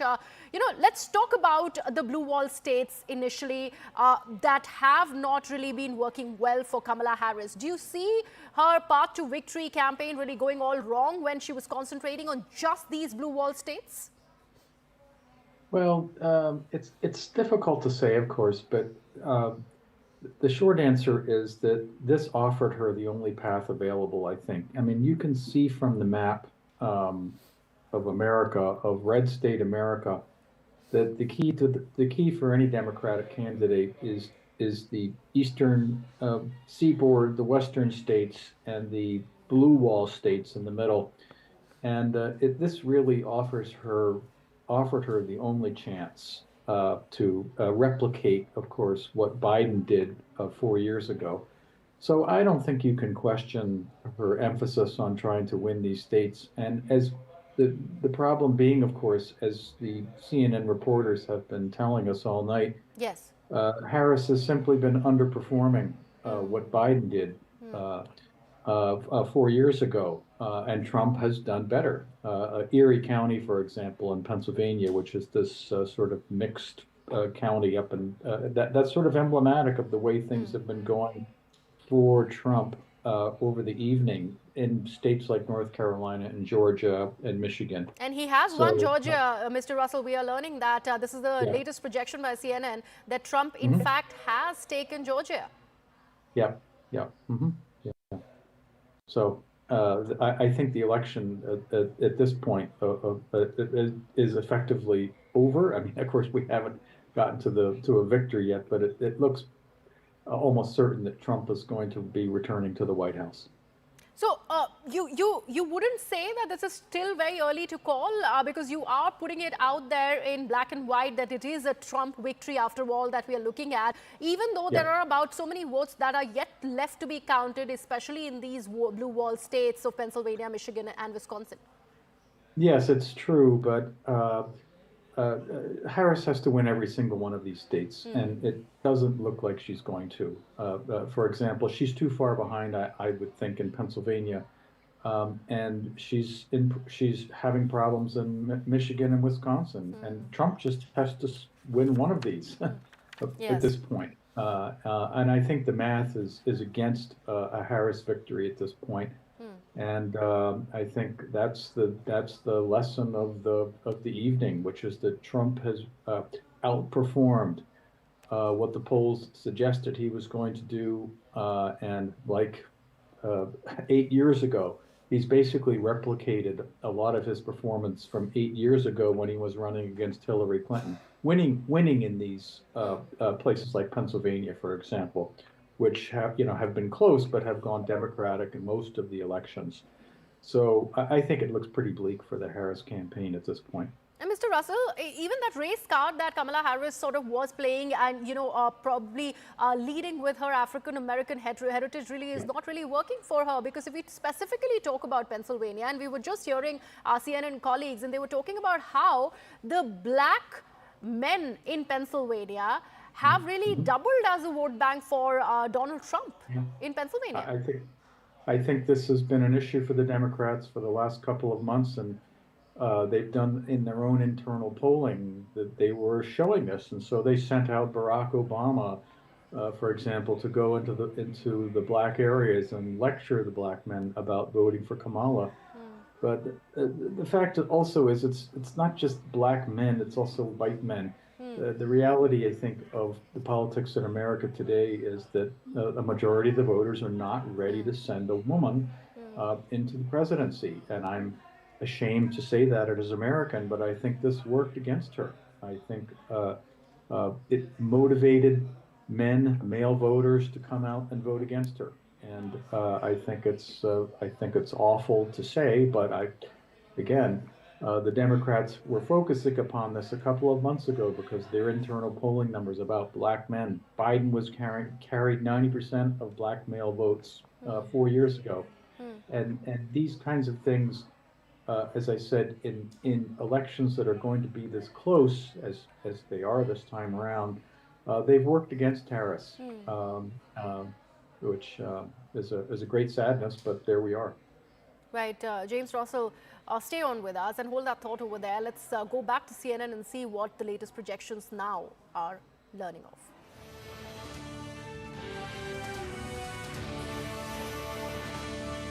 It is election night in America, and let us bring you back to where we are right now with 270 electoral votes needed to win. Donald Trump is in the lead with 246. Kamala Harris is at 182.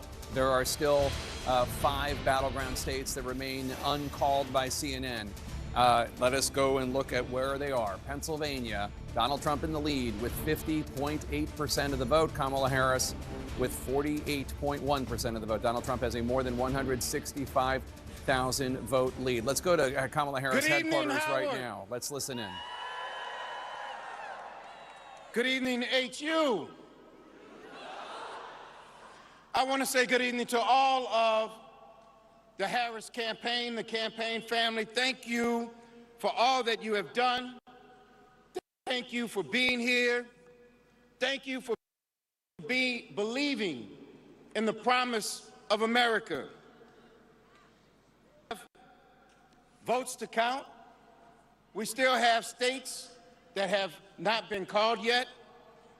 We will continue overnight to fight to make sure that every vote is counted, that every voice has spoken. So you won't hear from the Vice President tonight, but you will hear from her tomorrow. She will be back here tomorrow to address not only the HU family, not only to address her supporters, but to address the nation. So thank you. We believe in you. May God bless you. May God keep you. And go HU and go Harris. Thank you all.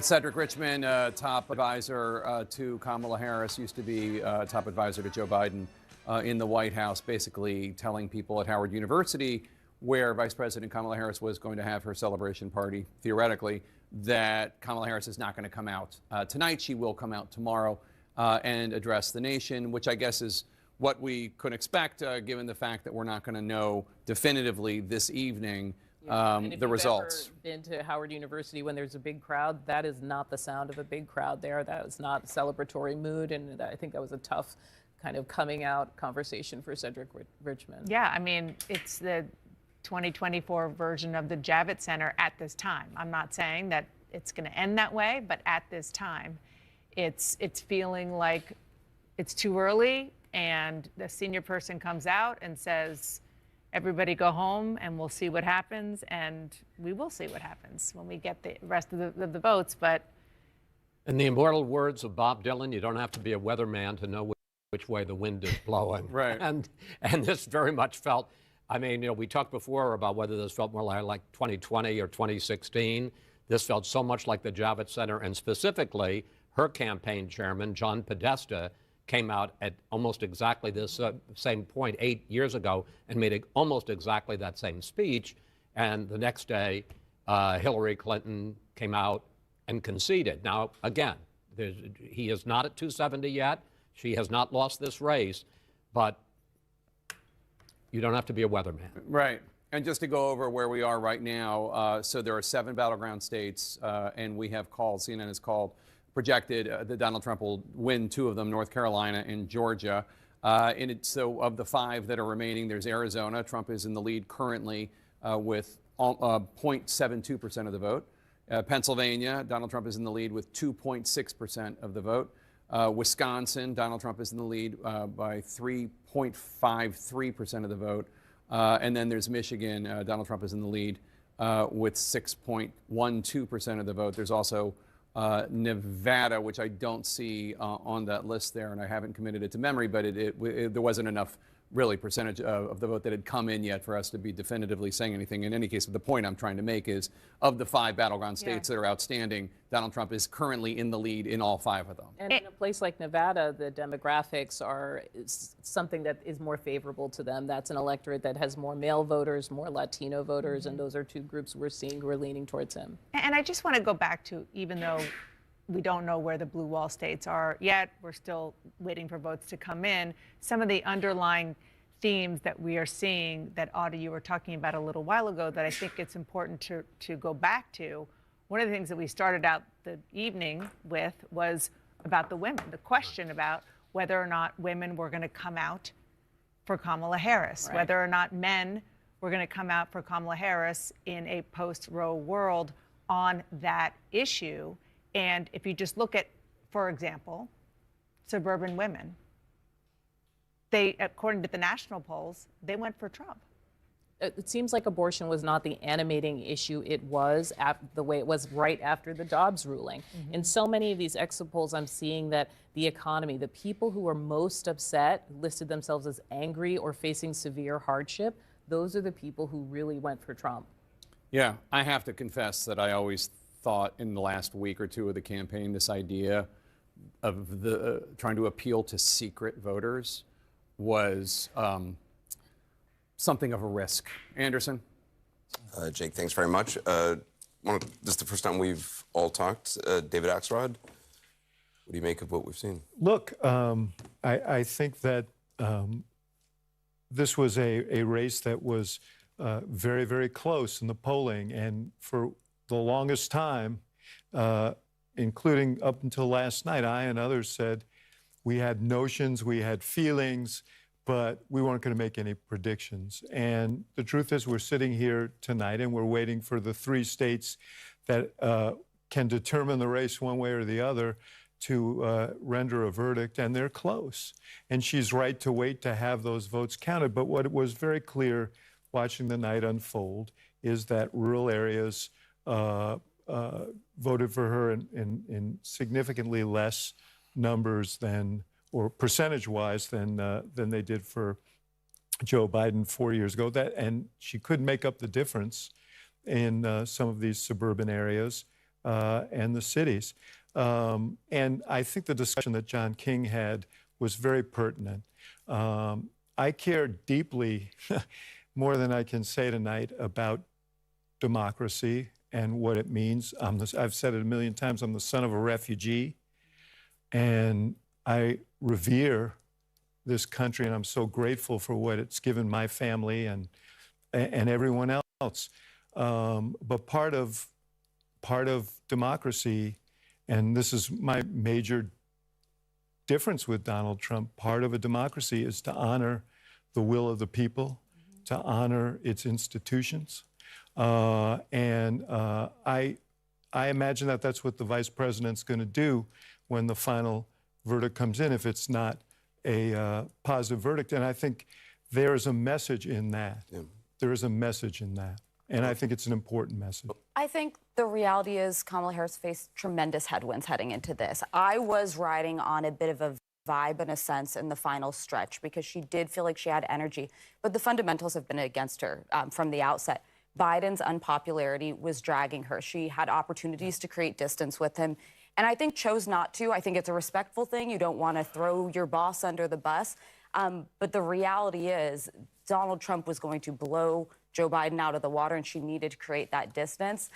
There's also just some fundamental shifts that I think are happening, a realignment with the parties and within the country, and I think...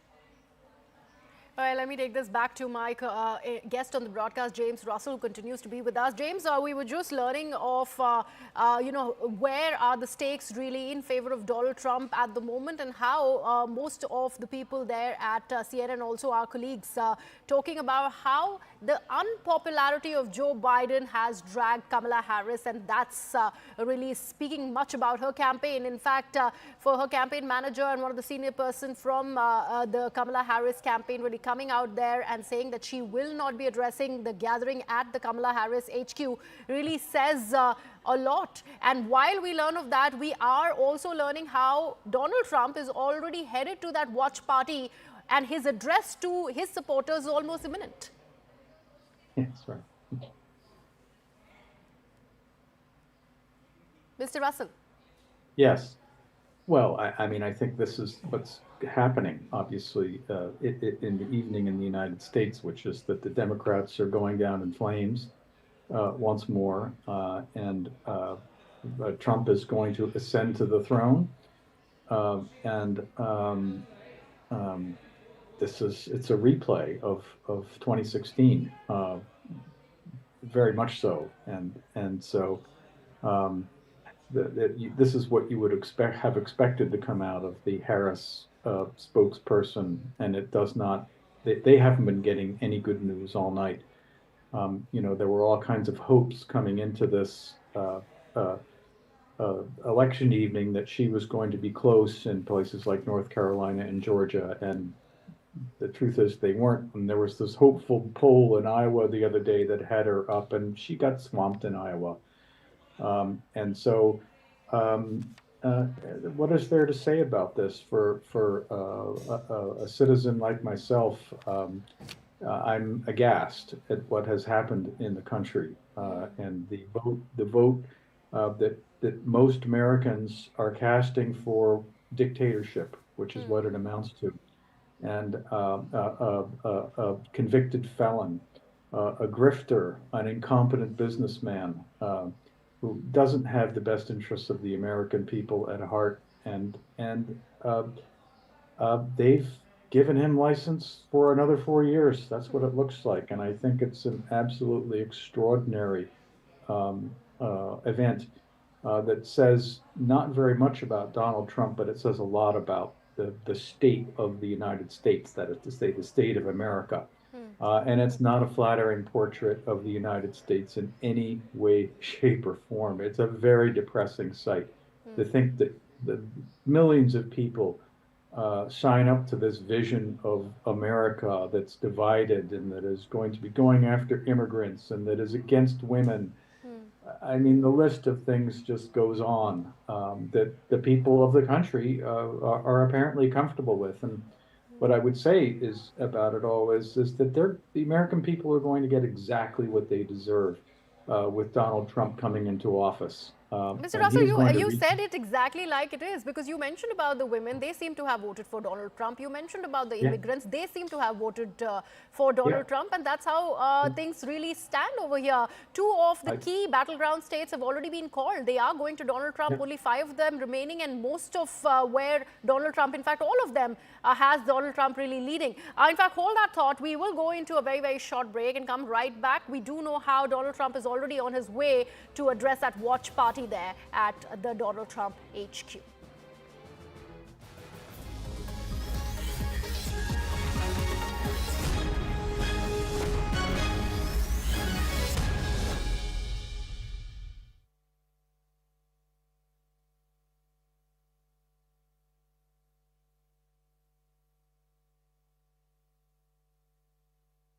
$1,242 vote lead. He suggests, as far as the electoral map is concerned, it says 227 in the red.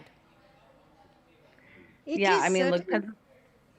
Sorry. Yes, Tara, please go ahead. I think it's like always they say, you can't be an astrologer in politics. It never takes place the way you want it. But to be frank, I'm not for Trump, so I'm hoping Kamala Harris picks up on this race. She could go ahead in Pennsylvania, because that is, well, I would expect it should, because it is a state where the causes which she's flagging seems to matter. But then it's the whole what shall I say? I mean, you've got Trump saying that climate change doesn't exist. I mean, how can you even say that? He's saying the most incredible things. He wants to build, building the wall on immigration is probably something that will appeal to voters because it's a very, very strong issue here in terms of the, kind of, But Tara, the fact that you say that Iowa has voted in favor of Trump and there is a huge amount of Latino vote bank over there which did not vote in favor of Harris. That's what I said. I said even Indians are voting in favor of Trump. They should not, right? By all logic, they should be for immigration, but they're not. So I think much of it is to do with the fact that, the economy, like everyone says, is the economy stupid? That's at the center of this debate. People want a better life, like she said. That is not coming across in Kamala Harris' campaign. She's talking of, middle class, which is very important. She's talking of bringing them up. But he's saying front and center, we have to make America rich again. I'll tell you how to get rich. That is his central message. I mean, it's not in so many words, but that's pretty much what he's saying. So I think and plus, of course, foreign policy doesn't come into these polls at all. Yes. Nobody cares. So it's all about, like we said, jobs and so on and so forth. I don't think even climate, anybody cares. It's not even an issue here. But taxes, yes. Education, yes. Housing, affordable housing, all that is, Trump is tick boxing in very unreal, some of them. I mean, if you look at the Trumpometer which someone has put up, he hasn't kept most of his promises in all these areas, but he still wins. So even if you look at the businesses, after that huge violence which happened and everybody condemned all that, all those guys have gone back to Trump. So it's finally, like they say, it's about the money, honey. It's who's going to put money in whose pockets. Interesting point, Tara. Thank you so much. And also, Nikhil, I'd request you to stay on with us. Let's go back to CNN's live broadcast and see what are the latest projections really showing. Because CNN recently has just called North Carolina going in favor of the Republicans, Donald Trump. Of illegal immigrants north is now being felt as an issue, not just on the border, but in northern states as well. Yeah, and Jake, history in the making, because after 2016, just in these years' time, you are seeing a return of Donald Trump to that presidential chair. We also know how the key swing states, out of the 7, 2 of them have already been called. They are in favor of Donald Trump, just 5 of those remaining, and most of them, in fact, all of them, sees a lead by Donald Trump. In fact, taking this to CNN, as far as the latest projections are concerned, let's cut across live to our sister channel CNN and learn about a lot that's happening there. 187 electoral votes. There are 270 electoral votes, as always, needed to win. Let's look at the states we have not called yet. In Pennsylvania, Donald Trump in the lead there still, 51.1% of the vote. Ahead of Kamala Harris, who has 47.8% of the vote. Trump leads with more than 214,000 votes. That's with an estimated 92% of the vote in. Michigan now, Donald Trump in the lead, 52.1% of the vote. Kamala Harris, 46% of the vote. Donald Trump with a more than 215,000 vote lead. That's with 62% of the estimated vote in from the Wolverine state. The Badger state of Wisconsin now, Donald Trump, 51.2% of the vote.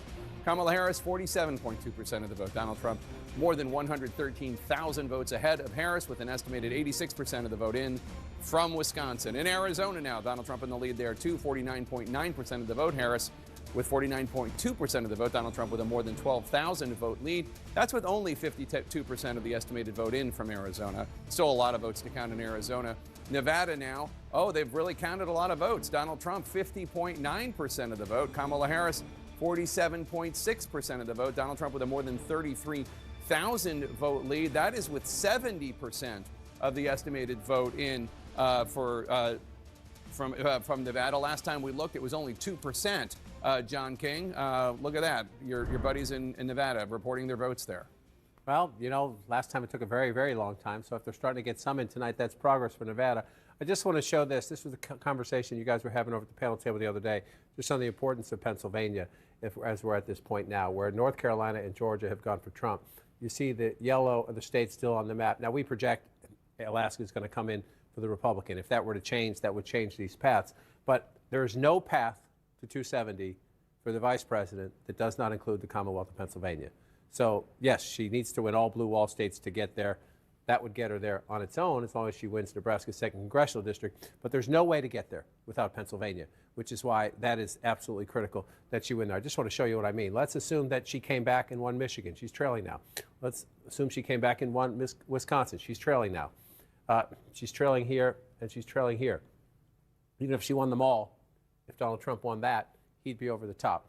And so, if she is winning this, she can afford to lose something else along the way. But because this is why we've talked about this for weeks, and that's why both campaigns spent more money in Pennsylvania than any other state, Commonwealth by far. The 19 electoral votes, 19 versus 16, 19 versus 11, 19 versus 10. It just affects your path to 270 math in such a profound way. So as you look at where we are now and you come back out into the latest vote count right there, Pennsylvania is paramount. That does not mean the other ones don't matter. Just winning Pennsylvania wouldn't be enough to get her there either. I'm just saying she can't win without Pennsylvania. Donald Trump can. Donald Trump can, but she cannot win without Pennsylvania. And so if you look here right now, where are you?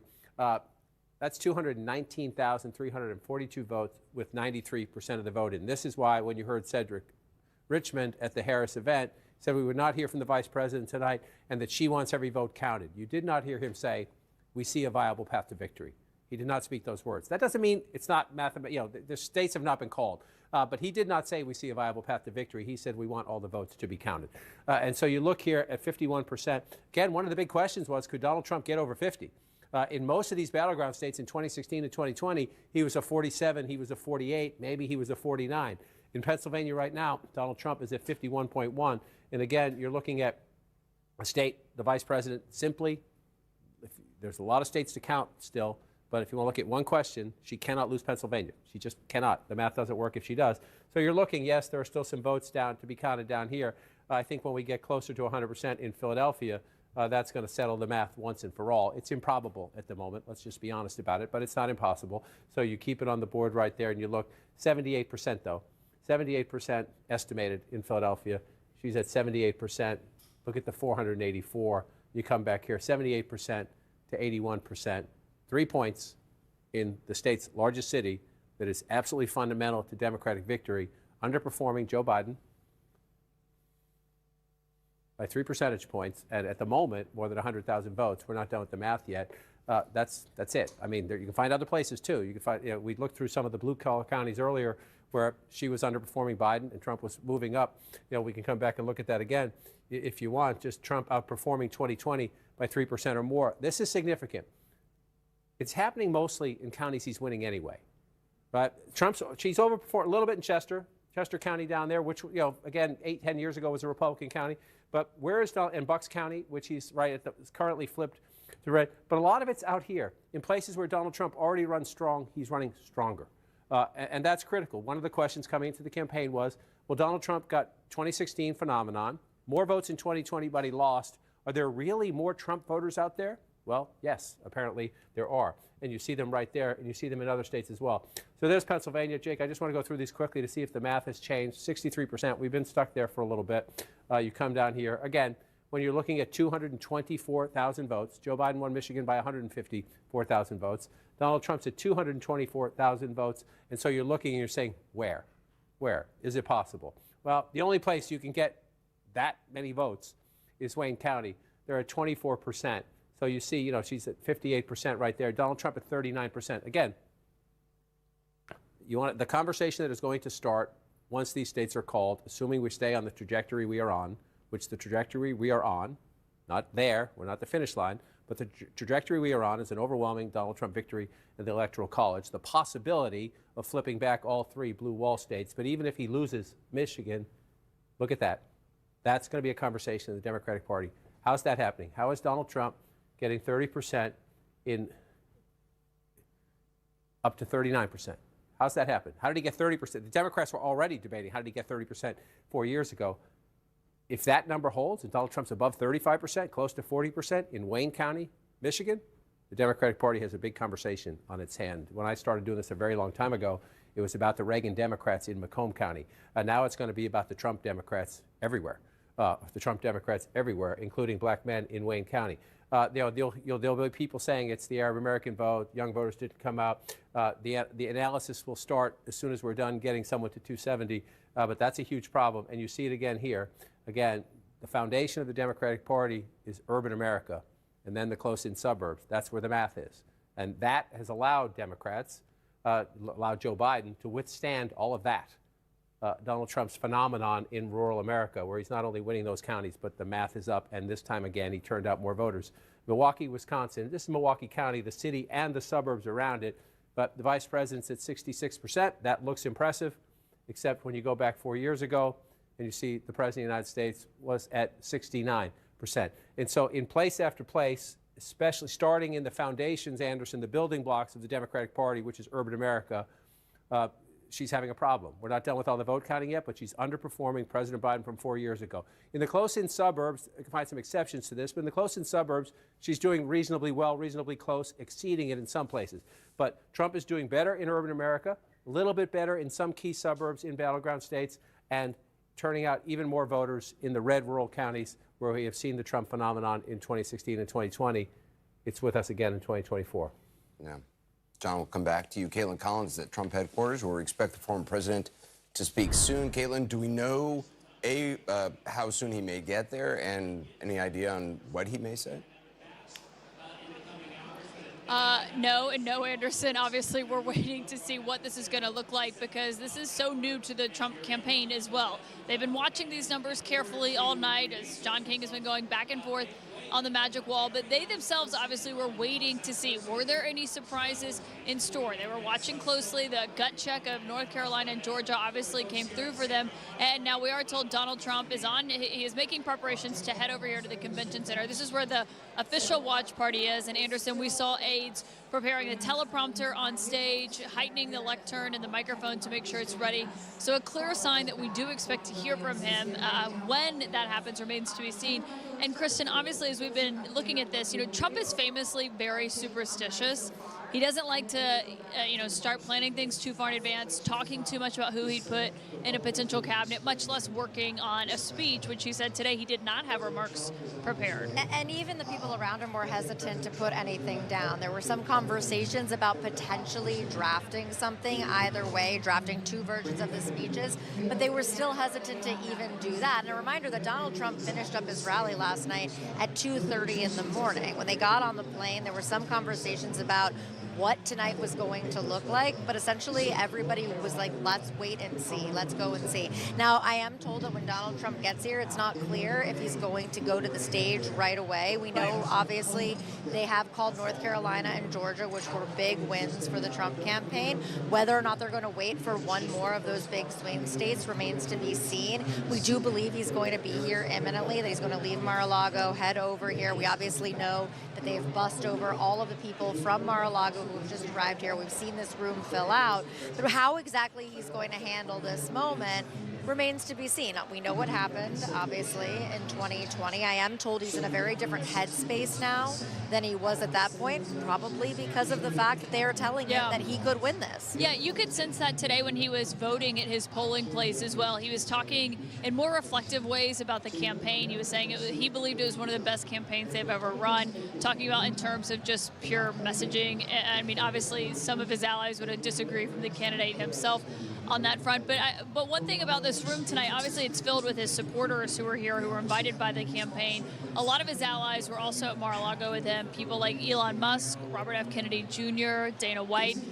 We've seen Senator Marco Rubio trickling in here. House Speaker Mike Johnson is also on the way. So it's also important to see who's going to be around him. That's going to matter to Donald Trump a lot. It's going to matter to Donald Trump a lot who actually steps up and shows up here tonight, who left their races early before they were called or right after they were called to come to Palm Beach. And we were told that there were a lot of people considering doing that because of the fact that they know Donald Trump cares about loyalty. They were considering coming if it looked like the race was going the way that it currently looks like it's going. So we can likely expect more House members here that we've seen already.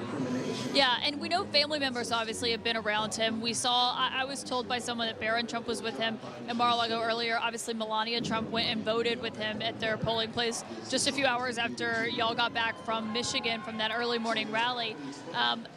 Ivanka Trump, Jared Kushner, I think that's an open question. They do live down here, obviously, in South Florida, but they have not been prominent faces on the campaign trail.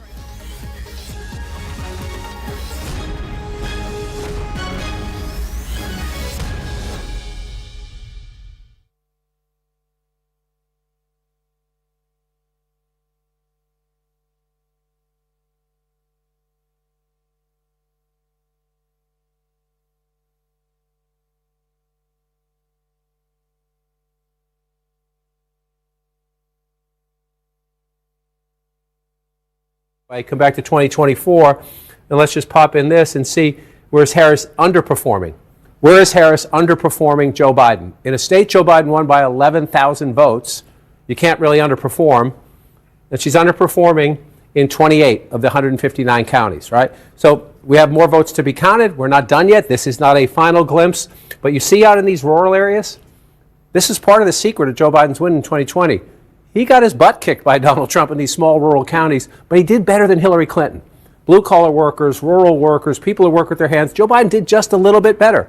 And in a state decided by 11,000 votes, that can matter. So again, you asked me about the map. We're not done. We're going to count. The Harris campaign will update us. They know their counties. We have people on the ground asking the people, our vote desk with Pam Brown, what votes are still outstanding. But if you look at this map right now, I want to switch. Well, let's just check real quickly where we are in Wisconsin, 61%. I want to check Milwaukee. This is where, okay, only a 53% in Milwaukee. Black turnout in Milwaukee better be huge in the uncounted vote for the vice president to catch up. I talked to a Democrat out there earlier who said it was good. They didn't say it was great. They said it was good. Vote in Wisconsin, still about a third of the state's vote is outstanding. What can you tell us? Yeah, we just heard a big cheer go up here in Milwaukee at the central count, as they call it, because all the wards have finally reported.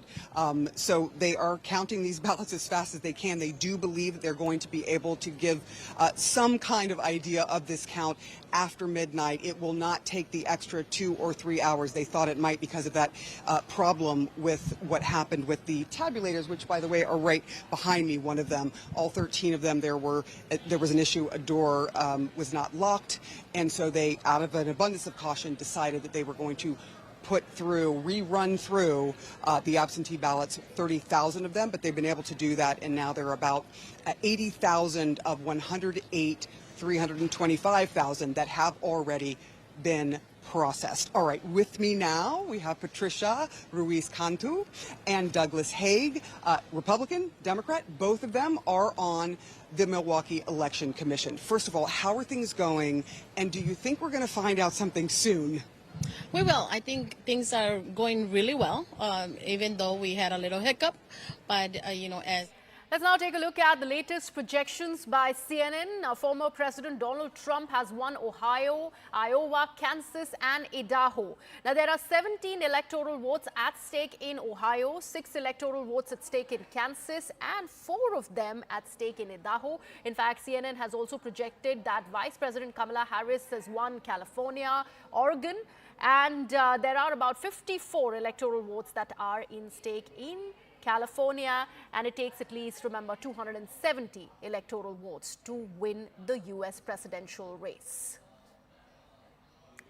Now remember, America is waiting with bated breath, and so is the world, for the outcome of this closely contested U.S. elections 2024. If they keep the House, whatever Donald Trump wants will become law. There will not be the backstop of the Senate controlled by Democrats. Did not want the backstop. This is what I'm trying to say. We may be looking at a map of voters who weren't looking to give him a backstop. That's what I'm saying. Yeah. Not to get too sort of dorky here, but I think it is still possible, if he is president, that some big pieces of legislation could be stopped in the United States Senate, because legislation at this point still needs 60 votes. But it is the cabinet who he's going to have in his, not just in and around his administration, but again, the bench, that is all regular majority.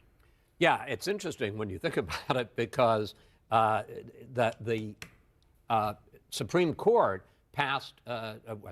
they ruled on the Chevron deference and basically said executive agencies can't have the untrammeled authority to do what they want. It has to be passed by Congress.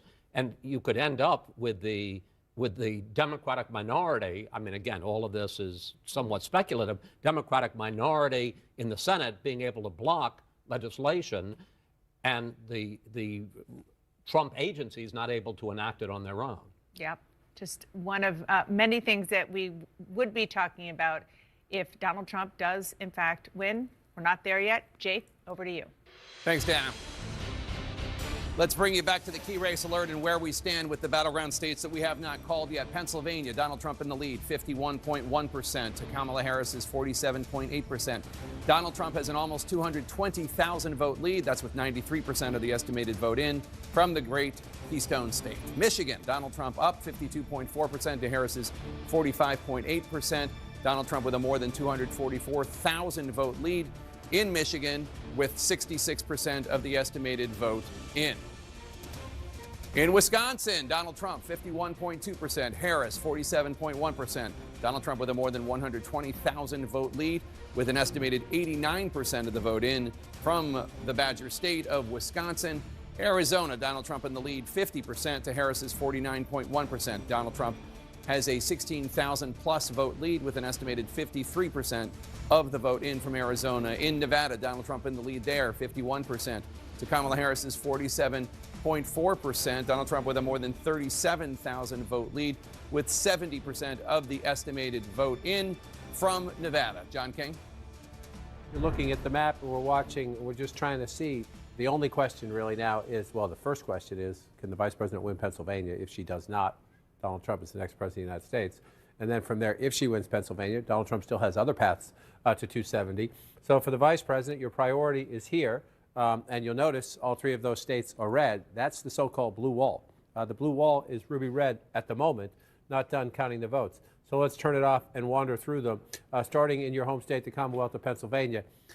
Key thing here, these are close battleground states. Look at the size of Donald Trump's lead as we go through them. All right, Joe Biden wins this by 80,000 and change 4 years ago. Donald Trump is ahead with 93% of the vote in by 219,000 votes plus.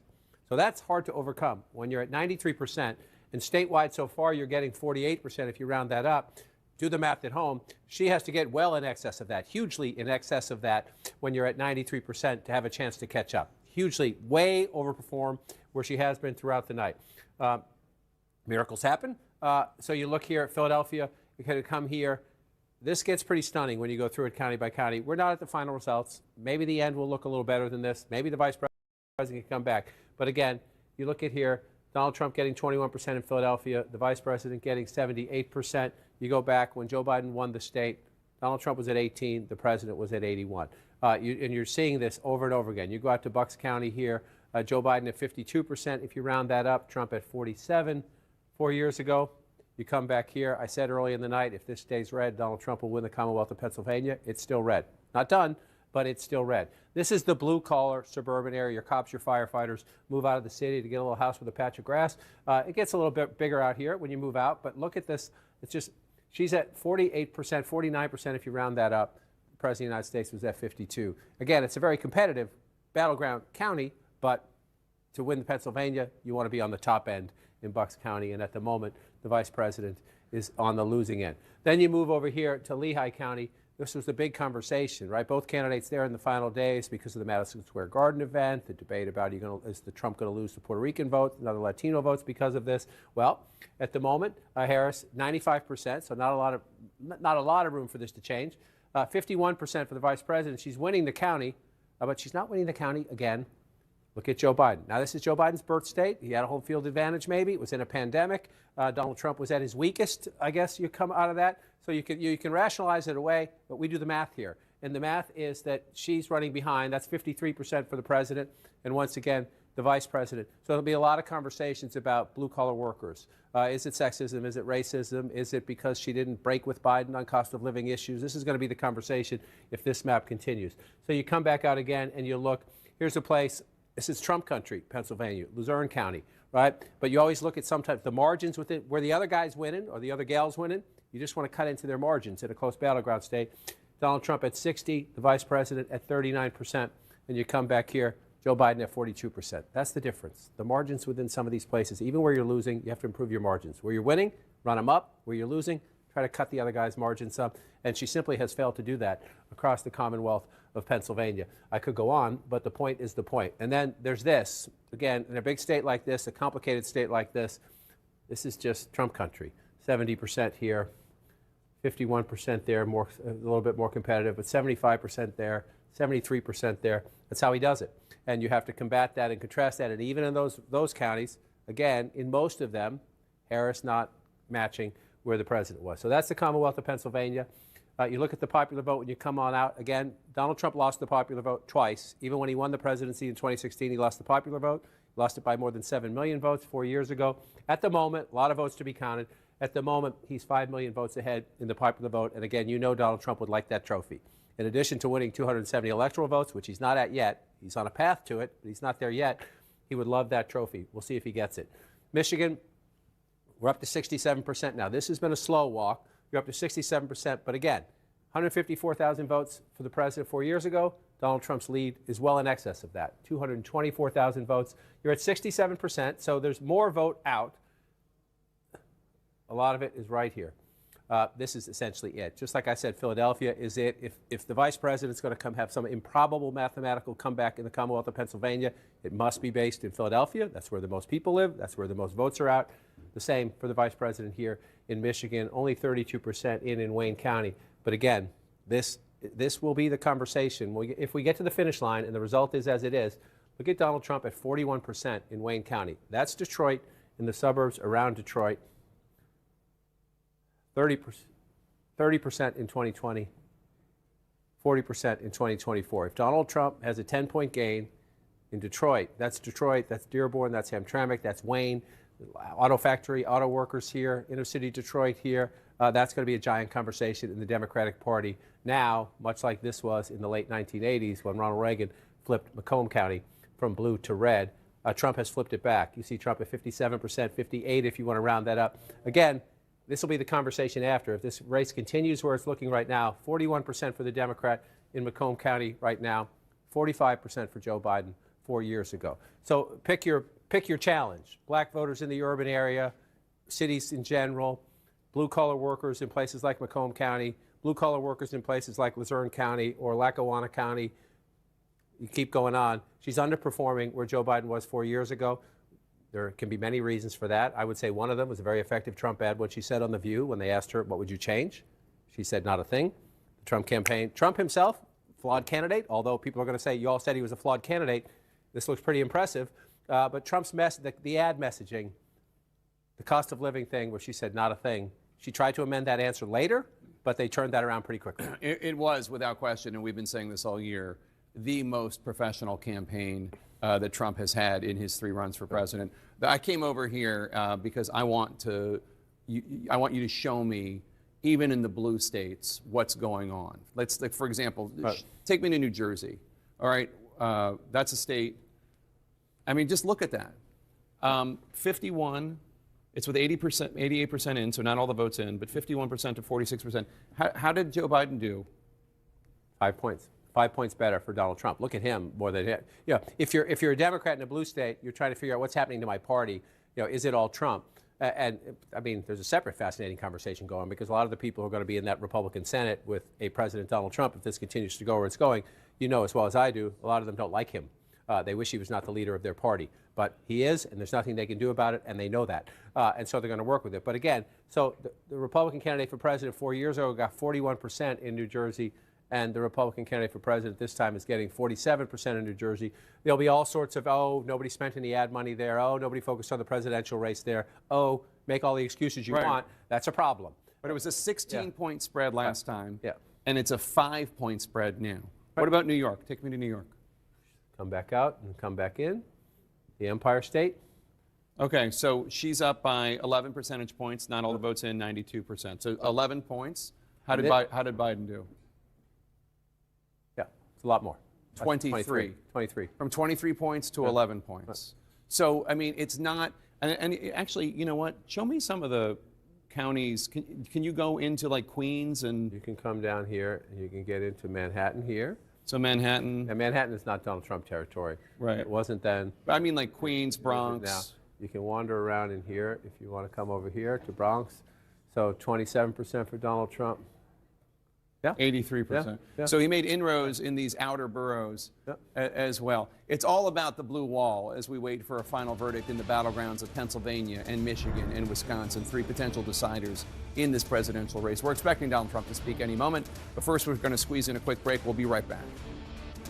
President of the United States, after everything that we saw. Donald Trump about to speak any minute now, addressing that watch party. We are bracing up for that as all our colleagues are waiting there to listen to what the U.S. President-elect Donald Trump, who's very much on the path to victory, really is going to say. We all know how he has been pretty much reticent about really having a speech prepared. He just doesn't go that way because he wanted to play it very, very safe. But right now, what we do know, out of all the 7 swing states, 2 of them have already gone in favor of Donald Trump. The rest of the 5 are also having him leading, and that also pretty much speaks about the victory that is going in favor of Donald Trump. We are waiting for that speech to happen any minute now from Palm Beach, where we are in fact waiting in Florida that he is going to come and address that watch party. We also know how Kamala Harris's campaign advisor had come out at the HQ and really addressed the supporters, saying that she is not going to come out and address them tonight. It in all probability will happen tomorrow. So probably the Camp Harris had already in fact seen where the projections really are going. The fact that all the blue wall seats have in fact turned red, so to speak, even if there are couple of votes, in fact, a couple of thousands of votes are still to be counted, especially in Pennsylvania and Wisconsin. We do see how the stakes are in favor of Donald Trump at the moment. Now, we are joined on the broadcast by Berzin Wagmar, who's a SOS South Asian Institute, London. He is with us on the broadcast. Berzin, how do you see the way things are standing at the moment? We were hoping it is going to be some sort of an advantage for Kamala Harris as far as the blue wall states are concerned, so-called blue wall states, because all of them are turning red. Yes, that is true. The predictable voters, the college-educated Democrat, coastal elites and the rest of it. But it's just gone 20 past 1 Eastern time on the Eastern Seaboard. Virginia declared an hour ago at midnight. It did not declare at, well, obviously it couldn't when polls closed at 7 p.m. Eastern time.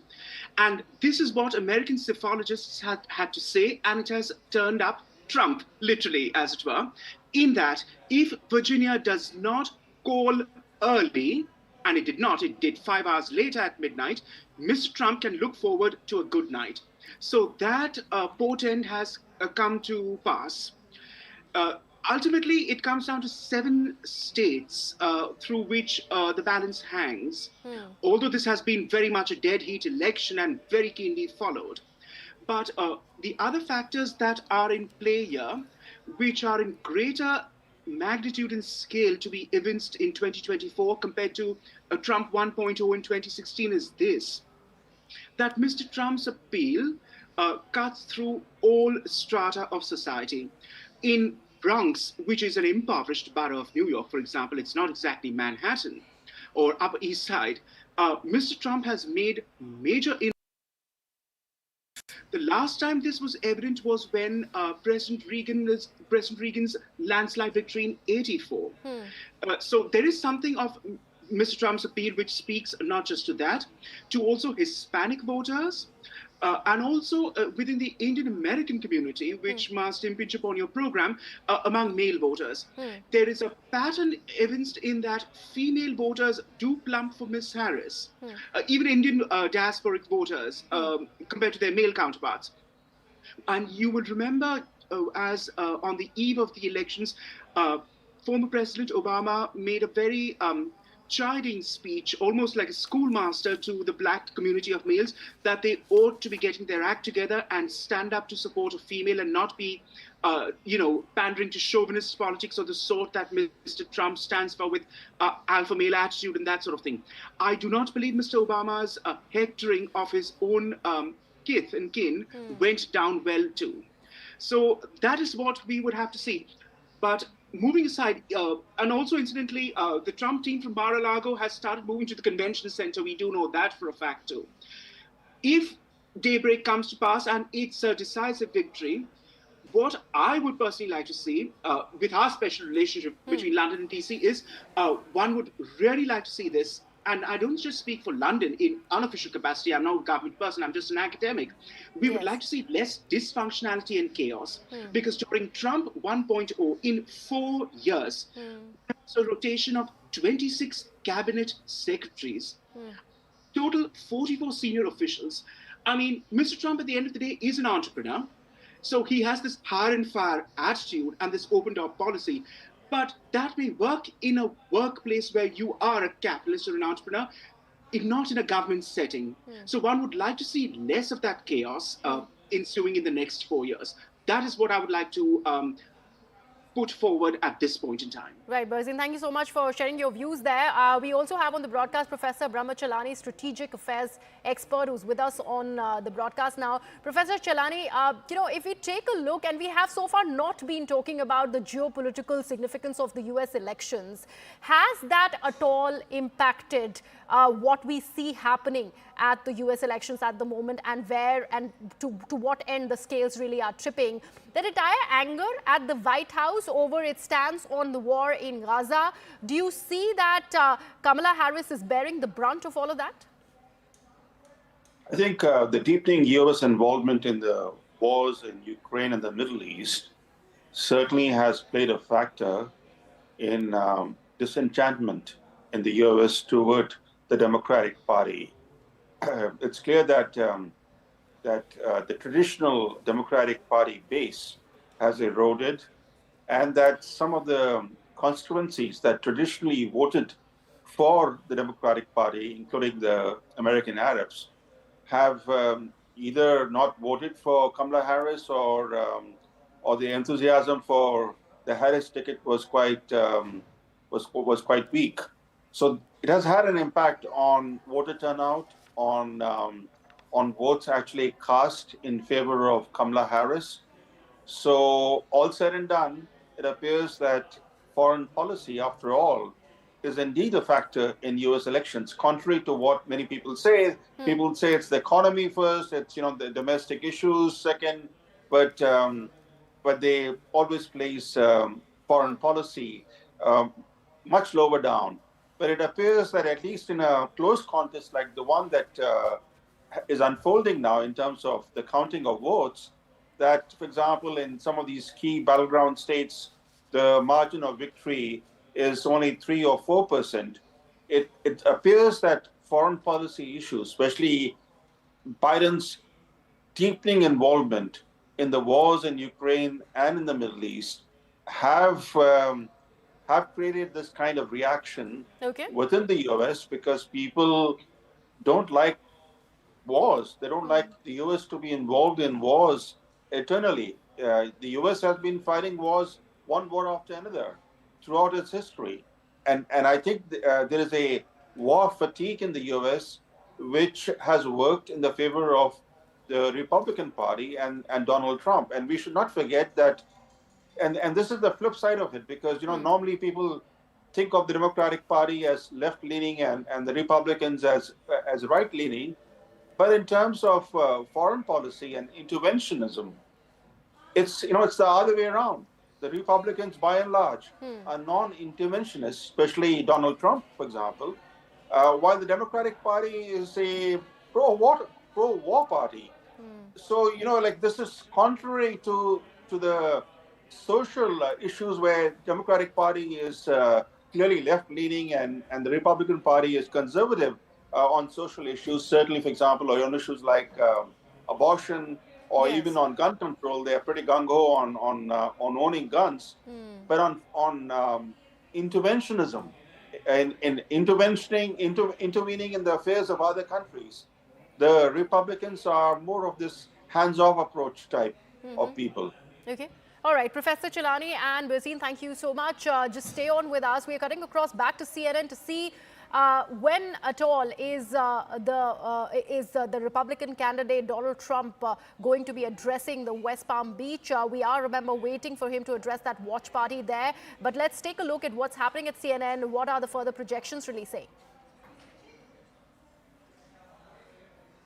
50 in the battleground states. So you have to eliminate the third-party candidates and just get above him. Just get above 49, get 49.5. Well, Trump tonight blew that part up, at least where we are right now, because he's above 50 in Pennsylvania. He's above 50 in Michigan, where he was at 48 again, and you go back to 2016, 48. Trump was a constant, except for this year he grew. He grew, or he's growing anyway. We don't have the final numbers right now, but he's above 50 there. And then in Battleground, Wisconsin, I won't go back and forth again through it again, but he was a 47, 48, 2016, 2020, and there he is above 50% with, again, this state decided by 20,000 votes, 2 elections in a row.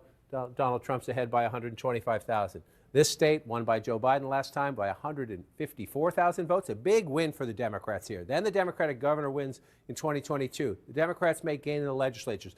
Democrats think Michigan is growing in their favor. Donald Trump's 243,000 votes ahead with 69%. Still some room there maybe to see it happen. That's the one with the most outstanding vote. And Anderson, as I throw back to you, the Commonwealth of Pennsylvania, so critical to Trump cracking the blue wall, flipping the blue wall in 2016. His biggest disappointment when he lost it in 2020. Still won't admit he lost it in 2020. And now you see in 2024, again, was an 80,000 vote. Let's now take this across to CNN's Paula Newton, who is live with us from Florida at the West Palm Beach. Paula, we do see and probably hear that the plans for celebrations have already been set in motion by Team Donald Trump. What do you see being planned out there? Absolutely. There have been so many, dozens and dozens of Trump allies, people who have worked for Donald Trump, who have just entered the room. We are told that, in fact, the former president has left Mar-a-Lago and will arrive on the stage behind me momentarily. He has absolutely decided that he will claim victory here. His allies here have already told me that this is time to celebrate. They are taking this win despite the fact that the election hasn't been called yet.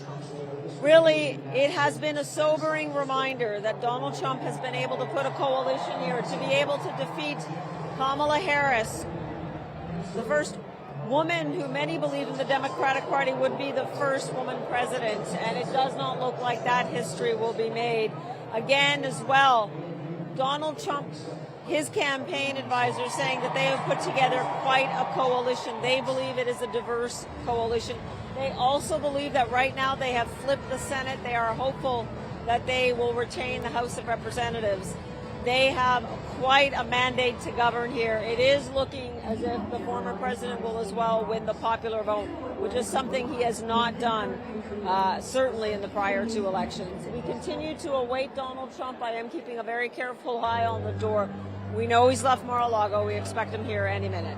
Right, and Paula, you know, Trump has managed to win at least 2 of those battleground states. He's leading in the rest of the 5. What do you think really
chapter and verse what he articulated in his policies for the last few months, and he may be able to get much of that done. We are again waiting the president's arrival.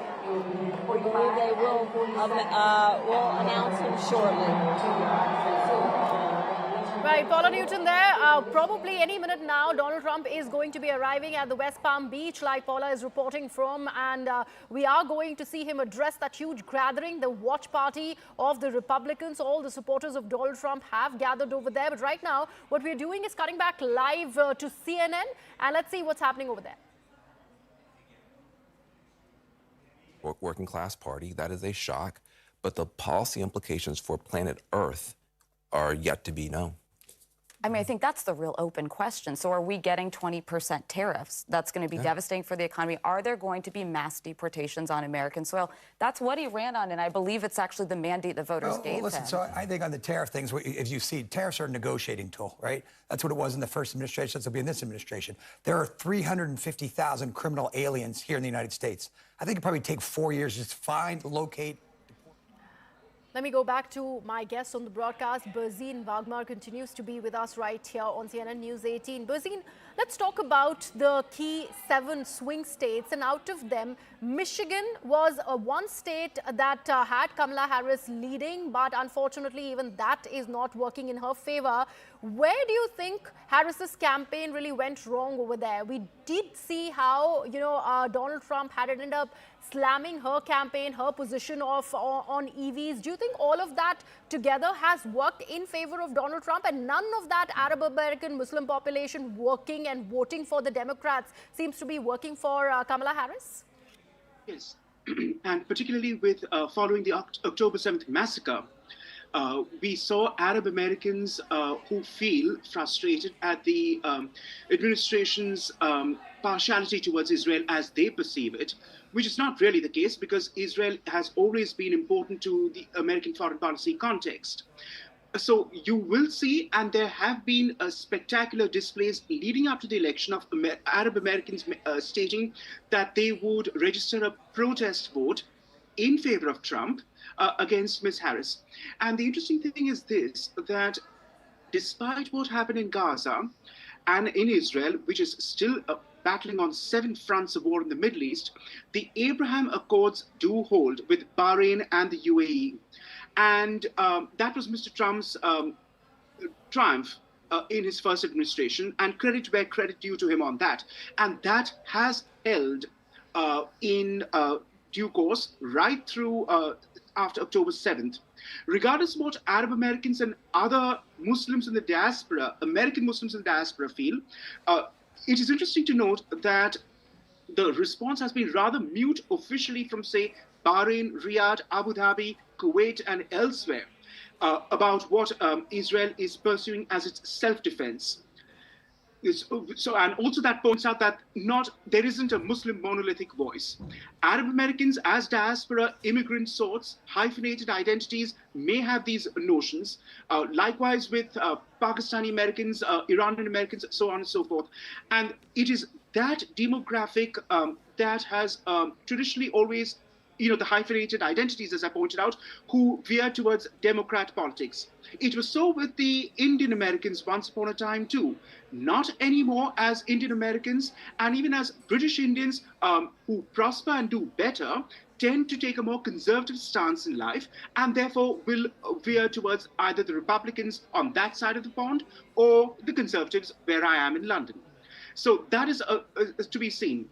And then, of course, as Paula pointed out, there were these cultural touchstones, the intense vocery and the hysterics after the BLM movement of George Floyd's killing that happened during the pandemic, and transgender rights and the far left agenda that you see in California and New York on both coasts, run by coastal elites, as it were, and a progressive identity and affirmation of politics which are life-denying, which are so anti-American in its very self. People who perceive views of America as a settler colonist society and who smack off downright unpatriotism and are ashamed to call themselves American and proud to say that they are so, that flies in the face of the crowd that we're seeing gathering here at the convention center at Trump headquarters in Florida, Yeah. who are decent, income-earning, meat and two-veg sorts who believe in their country, faith, family, and flag. And this is what we see in California and New York are just simply aberrations. They don't speak to the American psyche. That is one thing, the traditional American settled identities of, quite frankly, Caucasian and black voters, and Hispanics too. Then you have the immigrants who came in from the 60s, the hyphenated identities, as I pointed out. There has been a demographic shift, and they tend to not necessarily chime with what are traditional American values, and immigrants tend to be rather disaffected, generally speaking. And, they will not hold to the politics that traditional Americans hold. One random example, in the aftermath of Osama's killing, which President Obama announced, it was in the early hours of the morning in Washington, D.C., as crowds of American youth gathered with their stars and stripes, it was mostly a sea of white Caucasian American men chanting USA, and that we did it and vindicated what happened in September 2001. You could hardly see many colored Americans, these hyphenated identity Americans, chiming in with that sentiment that America has triumphed and good has triumphed over evil. So that tells you where we stand with that kind of crowd. And it is that kind of ambivalence in these diasporic communities that doesn't sit well with the settled identities of Americans, the whites and blacks and Hispanics that I refer to, who have no other extra loyalty to an old country or elsewhere, particularly with whites and blacks, for whom America is first and foremost the only country they Bazir, know. what do they resonate with? You mentioned about the 2020, George Floyd episode, and nothing seems to have worked in favor of Harris despite all of that, and despite that schooling that you were talking about that Barack Obama gave to specifically the black men of America.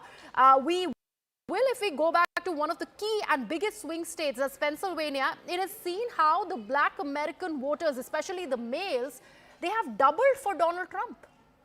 Because that chimes in with a general view in that Mr. Trump stands for a no-nonsense, rough and ready alpha male personality, and that black males, alongside other males in the demographic who feel that they have had to pander to fourth wave feminism, progressive politics purported by intellectuals, university goers, journalists, the general commentators in the public square as such, who beat down upon dead white males all the time as the source of all evil, as the source of all problems.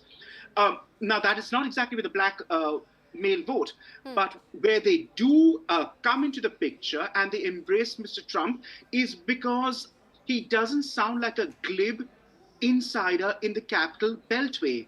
He is not a DC man. He tells it as it is, and he has this what you see is what you get with me, take it or leave it attitude. So that does work in his favor.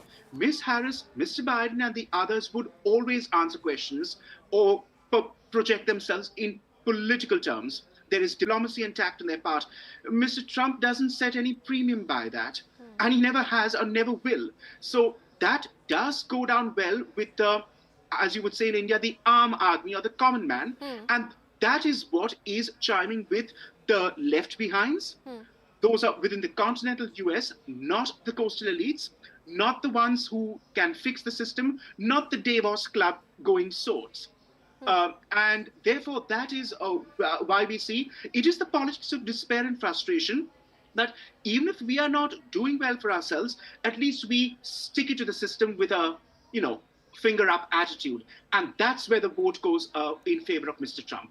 What about the women voters there, Akbar? The fact that there was so much celebrity endorsement, especially by women influencers for Kamala Harris. There was that entire talk about how women must have an autonomy on their own bodies, that entire revocation of the abortion law, the Roe v. Wade, and none of that also seemed to have worked in favor of Kamala Harris. Where do you think that really, in that area, did her campaign really lag behind? Briefly and bluntly put, Ms. Harris is an underwhelming politician. She has been for all purposes and intents. Now, partly it's not her fault in that a vice president always lives in the shadow of the president. That is always a given. But even on her own and her past, when she was the Prosecutor General in California, for example, her policies were not exactly memorable as such. She does, and incidentally, but then you can't fix everything. Is just thrown up in the air with so many points. For example, we know what Mr. Trump's perspective is on tariffs and trade. Guess what? Ms. Harris also voted against the USMCA, the US-Canada-Mexico agreement, which replaced NAFTA, the North America Free Trade Agreement. So in that sense, she was also pandering to the working-class Democrat voters, the factories goers, who wanted to see, an America First policy of economic protectionism. Now, she may have made these gestures, which is all very well, because you have to play to all your constituents if you are going to be a one large tent inclusive party, which is what the Democrats have always voted to be, more so than the Republicans in their rhetoric and temper and tone. But it has clearly not gone down well. And therefore, despite the best of attempts and with the women rooting for her across the landscape, it would seem not come to pass as such. Right, Bazine, stay on with us. We are cutting back across to CNN, and let's see what's happening over there. Even as we await Donald Trump and his arrival at Florida to address that watch party of supporters of the Republican Party. Let's take a look. From here, and then you come over here, Navajo County, and down here in the southern part of the state, Yuma County, 64% of the vote. Again, you think, oh boy, but that's double. That's almost double when you look at the raw vote count there. So how does he do it, right? So that's Arizona. You come up to Nevada. Again, it's not in Clark County. That's Vegas and the suburbs around it. But in these other places, that's, the end of the campaign, when everyone was obsessed about why is he only talking to his base? Well, he was talking to those people, and they turned out, and he overperformed in a lot of Republican counties. Most of the places he overperformed dramatically. This is by 3%. You'll see suburbs where that'll be something we're talking about in the days and weeks after too, by 1 point or 1.5 points. This is 3% or more, right? So when you look at this, don't think about California yet. Let the votes be counted. So these are all the counties where he overperformed by 3% or more. Over his 2020 number by 3% or more. And right now we're over 1,000. It's counties and townships, mostly up here in New England, but in other places too they use the word townships, not counties. So not trying to, if you live in a township, don't take my county. But there are 4,600 counties and townships, and in more than 1,000 of them, he has overperformed. But the thing is, they're mostly red. There are some blue, and the Democrats have to study that. But the idea of, we always say, are Republicans going to stand up to Donald Trump? Not looking at that, they're not, because he's increasing the vote that he already got. He's up over 2016, up over 2020, and now up over 2024. So you come in here and you look, and it includes Bucks County, very significant, close in there, and these other counties out here that Donald Trump likely wins anyway. So let's just bring this out now and come back to the real world. Can I just make one more note about Bucks County? Can you bring us back to Bucks County? Yeah, absolutely. That was an area where Kamala Harris made a big play, even though it's a county that Donald Trump, that Joe Biden won. She made a big play there. She did an event with Liz Cheney there. She made a real pitch to the Haley voters you talked about. Let's check in with Pamela Brown at the voting desk, who has an update on the ballots left to be counted in Pennsylvania. Pamela? All right, I'm getting some information for both Philadelphia and Bucks County, that Collar County right outside of Philadelphia, that right now Trump is slightly ahead. Let's talk about Philadelphia soon. We were just talking about the fact that 6,000 mail-in ballots came in there. I'm told by an official there in Philly that maximum left for mail-in ballots, the outstanding mail-in ballots is 31,000. But this official says, look, there's going to be some issues with some of these. The signatures don't match up and so forth, and it's too late for them to be cured. So that's the max amount. Let's turn it over now to Bucks County. Again, this is a county that Biden won in 2020. It's typically a blue-leaning county just outside of Philly. I'm told by an official there are 56,000 mail-in ballots left to count out of 140,000 mail-in ballots cast there overall.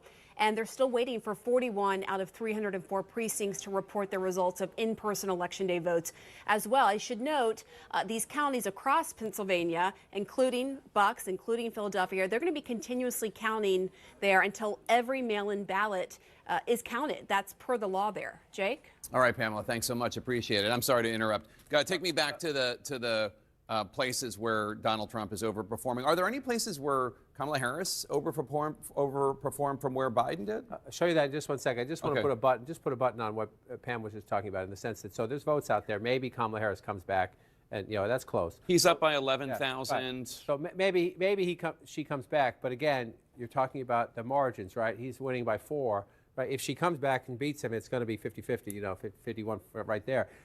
Again, underperforming the president in places. So you asked, are there any places that the vice president is overperforming Joe Biden in 2020? So we could show you that as well. We just bring that out here.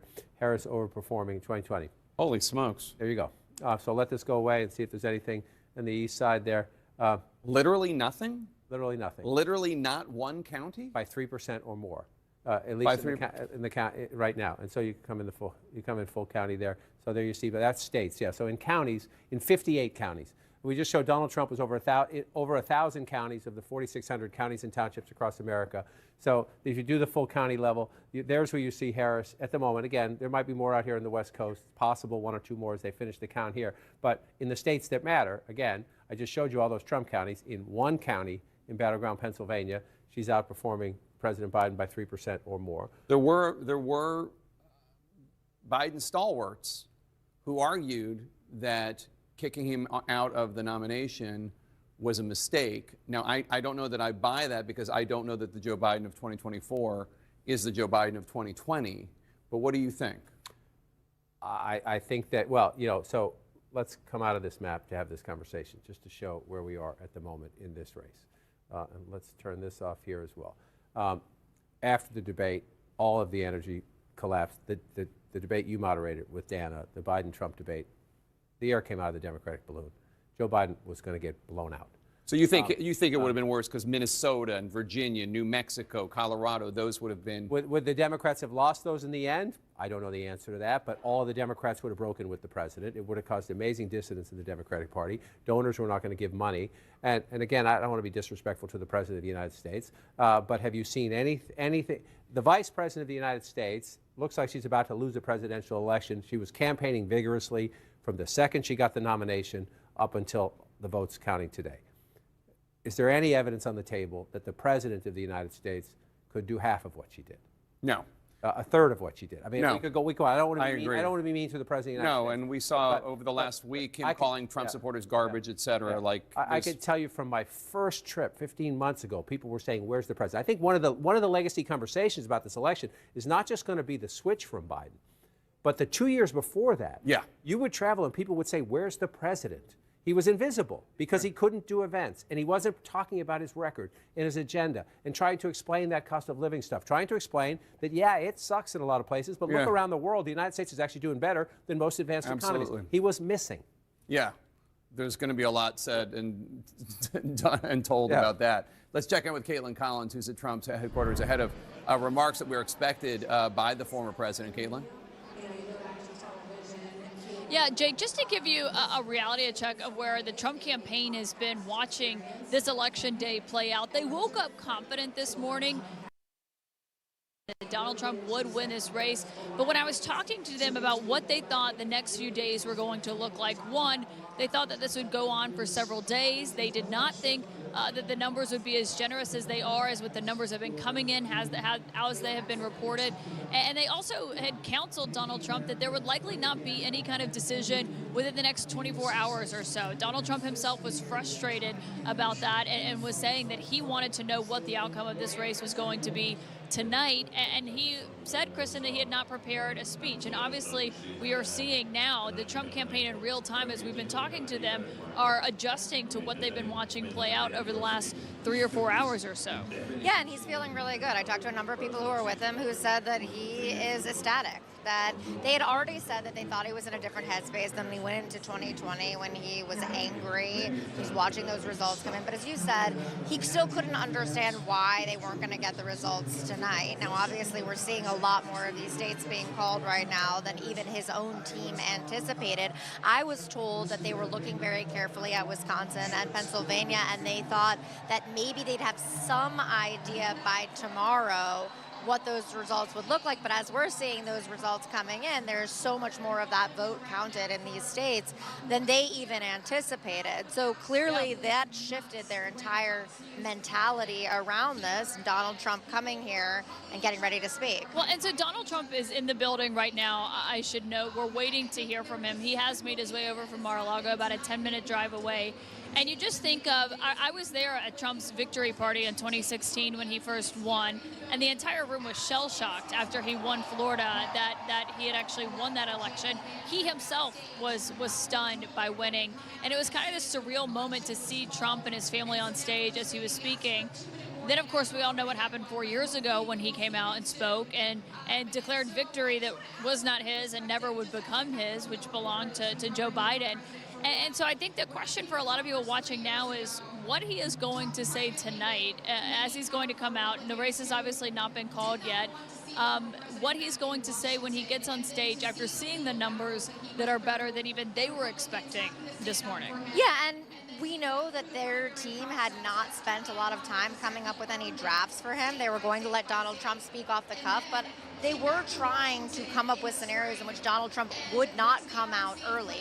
The difference between now and 2020 is that their internal polling was showing them a lot of these kind of numbers. Maybe not exactly, obviously, as you said, they were even surprised by how generous some of the numbers were, but they did believe they had a real path towards winning, unlike in 2020 when that seemed a lot more uncertain, which meant that Donald Trump went into this in a very different way. So the speech that he gave, obviously, in 2020, declaring victory when he did not win the election, we'll see what he says tonight, because we know that, again, he was in a very different place. The election is in a very different place than when he came out then. Also, the access of influence around him is so different. Like 4 years ago, Rudy Giuliani was in the White House, intoxicated, according to testimony from other aides who were there, urging Trump to go out and declare victory. He's now down the riser from us this evening. He was not at the Mar-a-Lago event.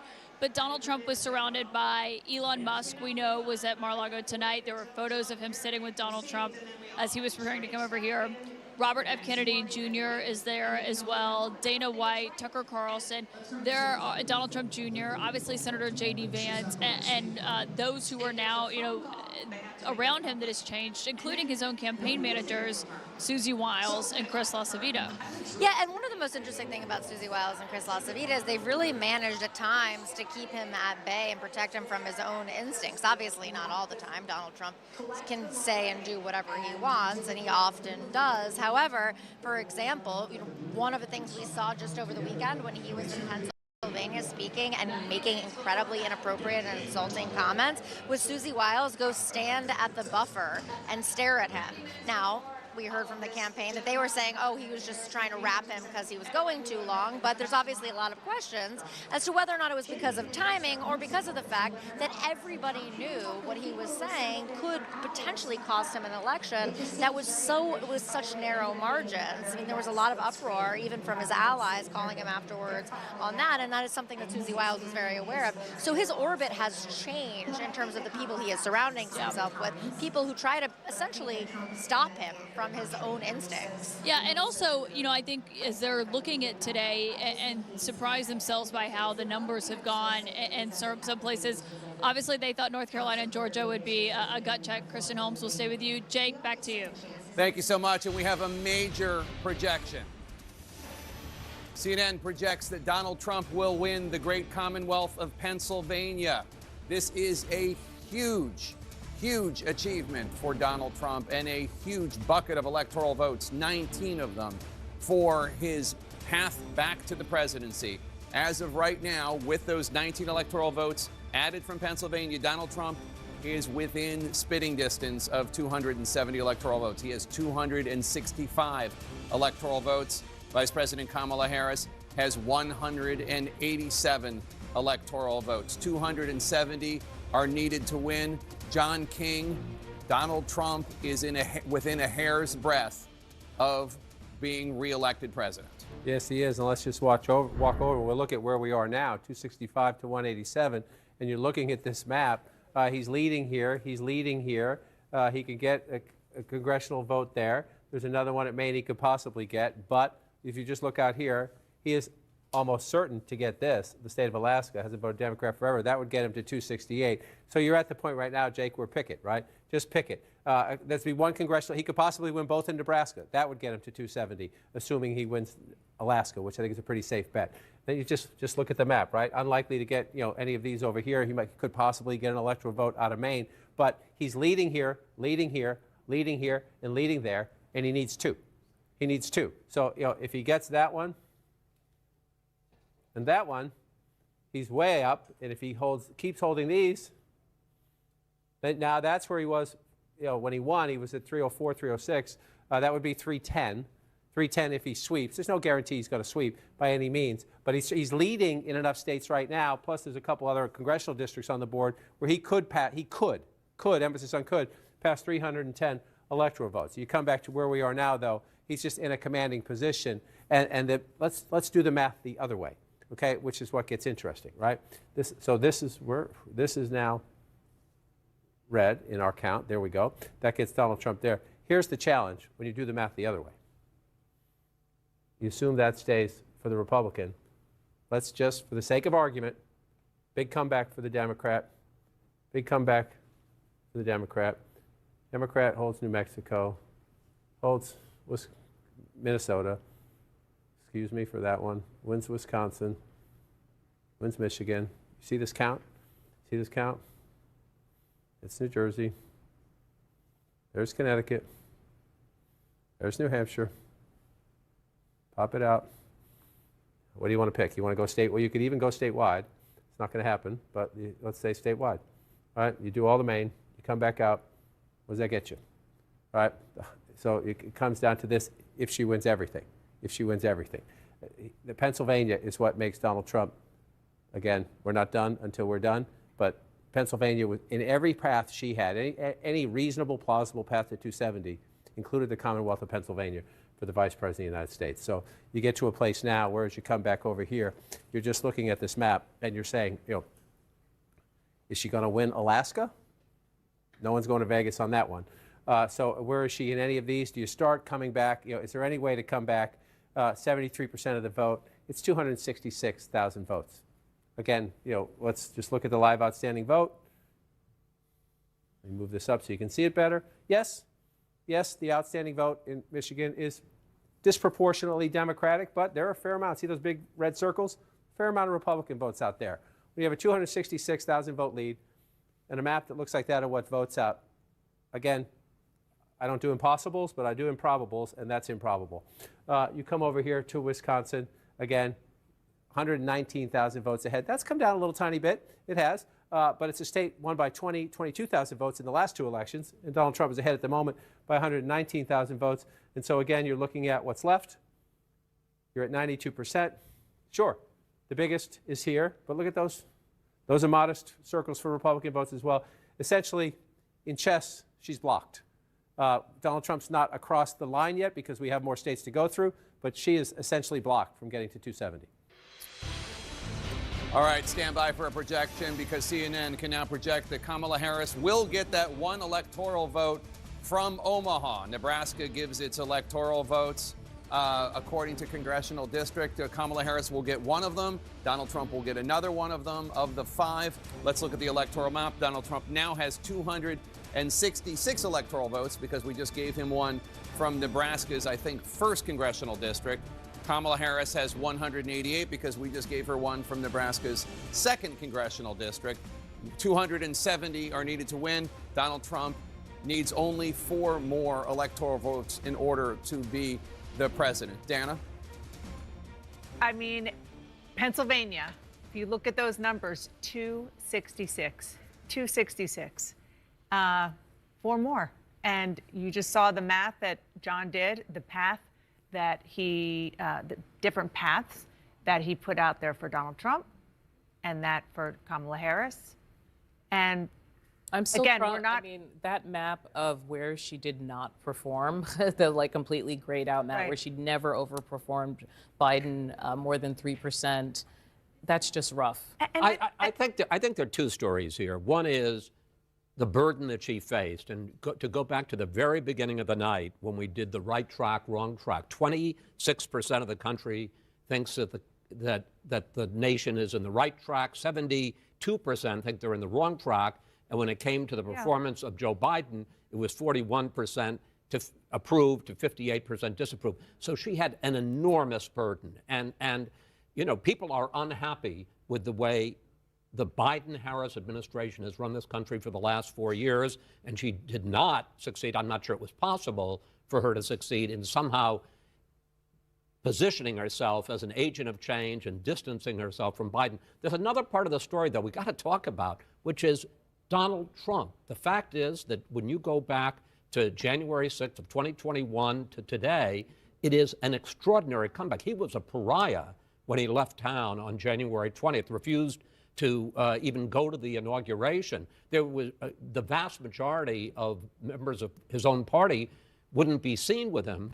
He, you know, over the course of the 4 years, he proceeds to win himself back into the party, declares right after the tremendous defeat of the Republicans. There was certainly an unsuccessful showing in the midterms in 2022, wins a contested primary, and you know, this is his party. This is these voters. Not just his party. What? It's not just his party now, and that's no, it's his country. I mean, we have to be careful. We haven't called it yet, but Pennsylvania makes it extremely tough for Kamala Harris, and that's one of the things. I mean, the Trump side of this, one of the most extraordinary dynamics that we didn't necessarily see coming was that there still was a hidden Trump vote. Everybody who, even those who are big supporters of Donald Trump, would tell me, well, now they're loud and proud. People who are MAGA are very open about it, and so on and so forth. Except if you look at just these exit polls across these states and then nationally, there are so many pockets of formerly Democratic sort of coalition voters who have moved in an extraordinary way. I mean, Latino men, an 18-point swing for Donald Trump. He got 18 percentage points more among Latino men than he did in 2020. Also, the campaign made this concerted effort to go after the never Trump vote, being out there campaigning alongside Liz Cheney, talking about having Republicans in the cabinet. It seems like that did not move people, that is still, in some ways, the never Trump community is kind of a homeless community, and it didn't help Democrats in this conversation in really any of these states. You don't get the sense that there was this vast, as you said, hidden vote that somehow pollsters missed or that people voted in secret. That kind of conversation, it just looks like it didn't pan out. The fact is that the Trump campaign identified what the majority of Americans, and it appears that for the first time he is going to win the popular vote in addition to the electoral vote, what they cared about. That what they cared about is the fact that a box of cereal costs $9, that with Southern Republican governors shipping illegal immigrants north, that the whole migration issue has become a national issue, that you feel it in New York and Illinois and a bunch of northern states. The transgender issue was you know, this version of the cultural wars. And you know, people were surprised at the fact that he spent more money on the transgender issue than he did on the economy or immigration in terms of advertising, and it obviously seems to have worked like gangbusters. So he really identified what the concerns of the majority of Americans was, and he played to it, and she faced this overwhelming burden that people just didn't like the direction of the country as it stood now after 4 years of Biden and Harris. Yeah, well, and you know, the big term of 2024, Anderson, is the manosphere, and we're all living in the manosphere now.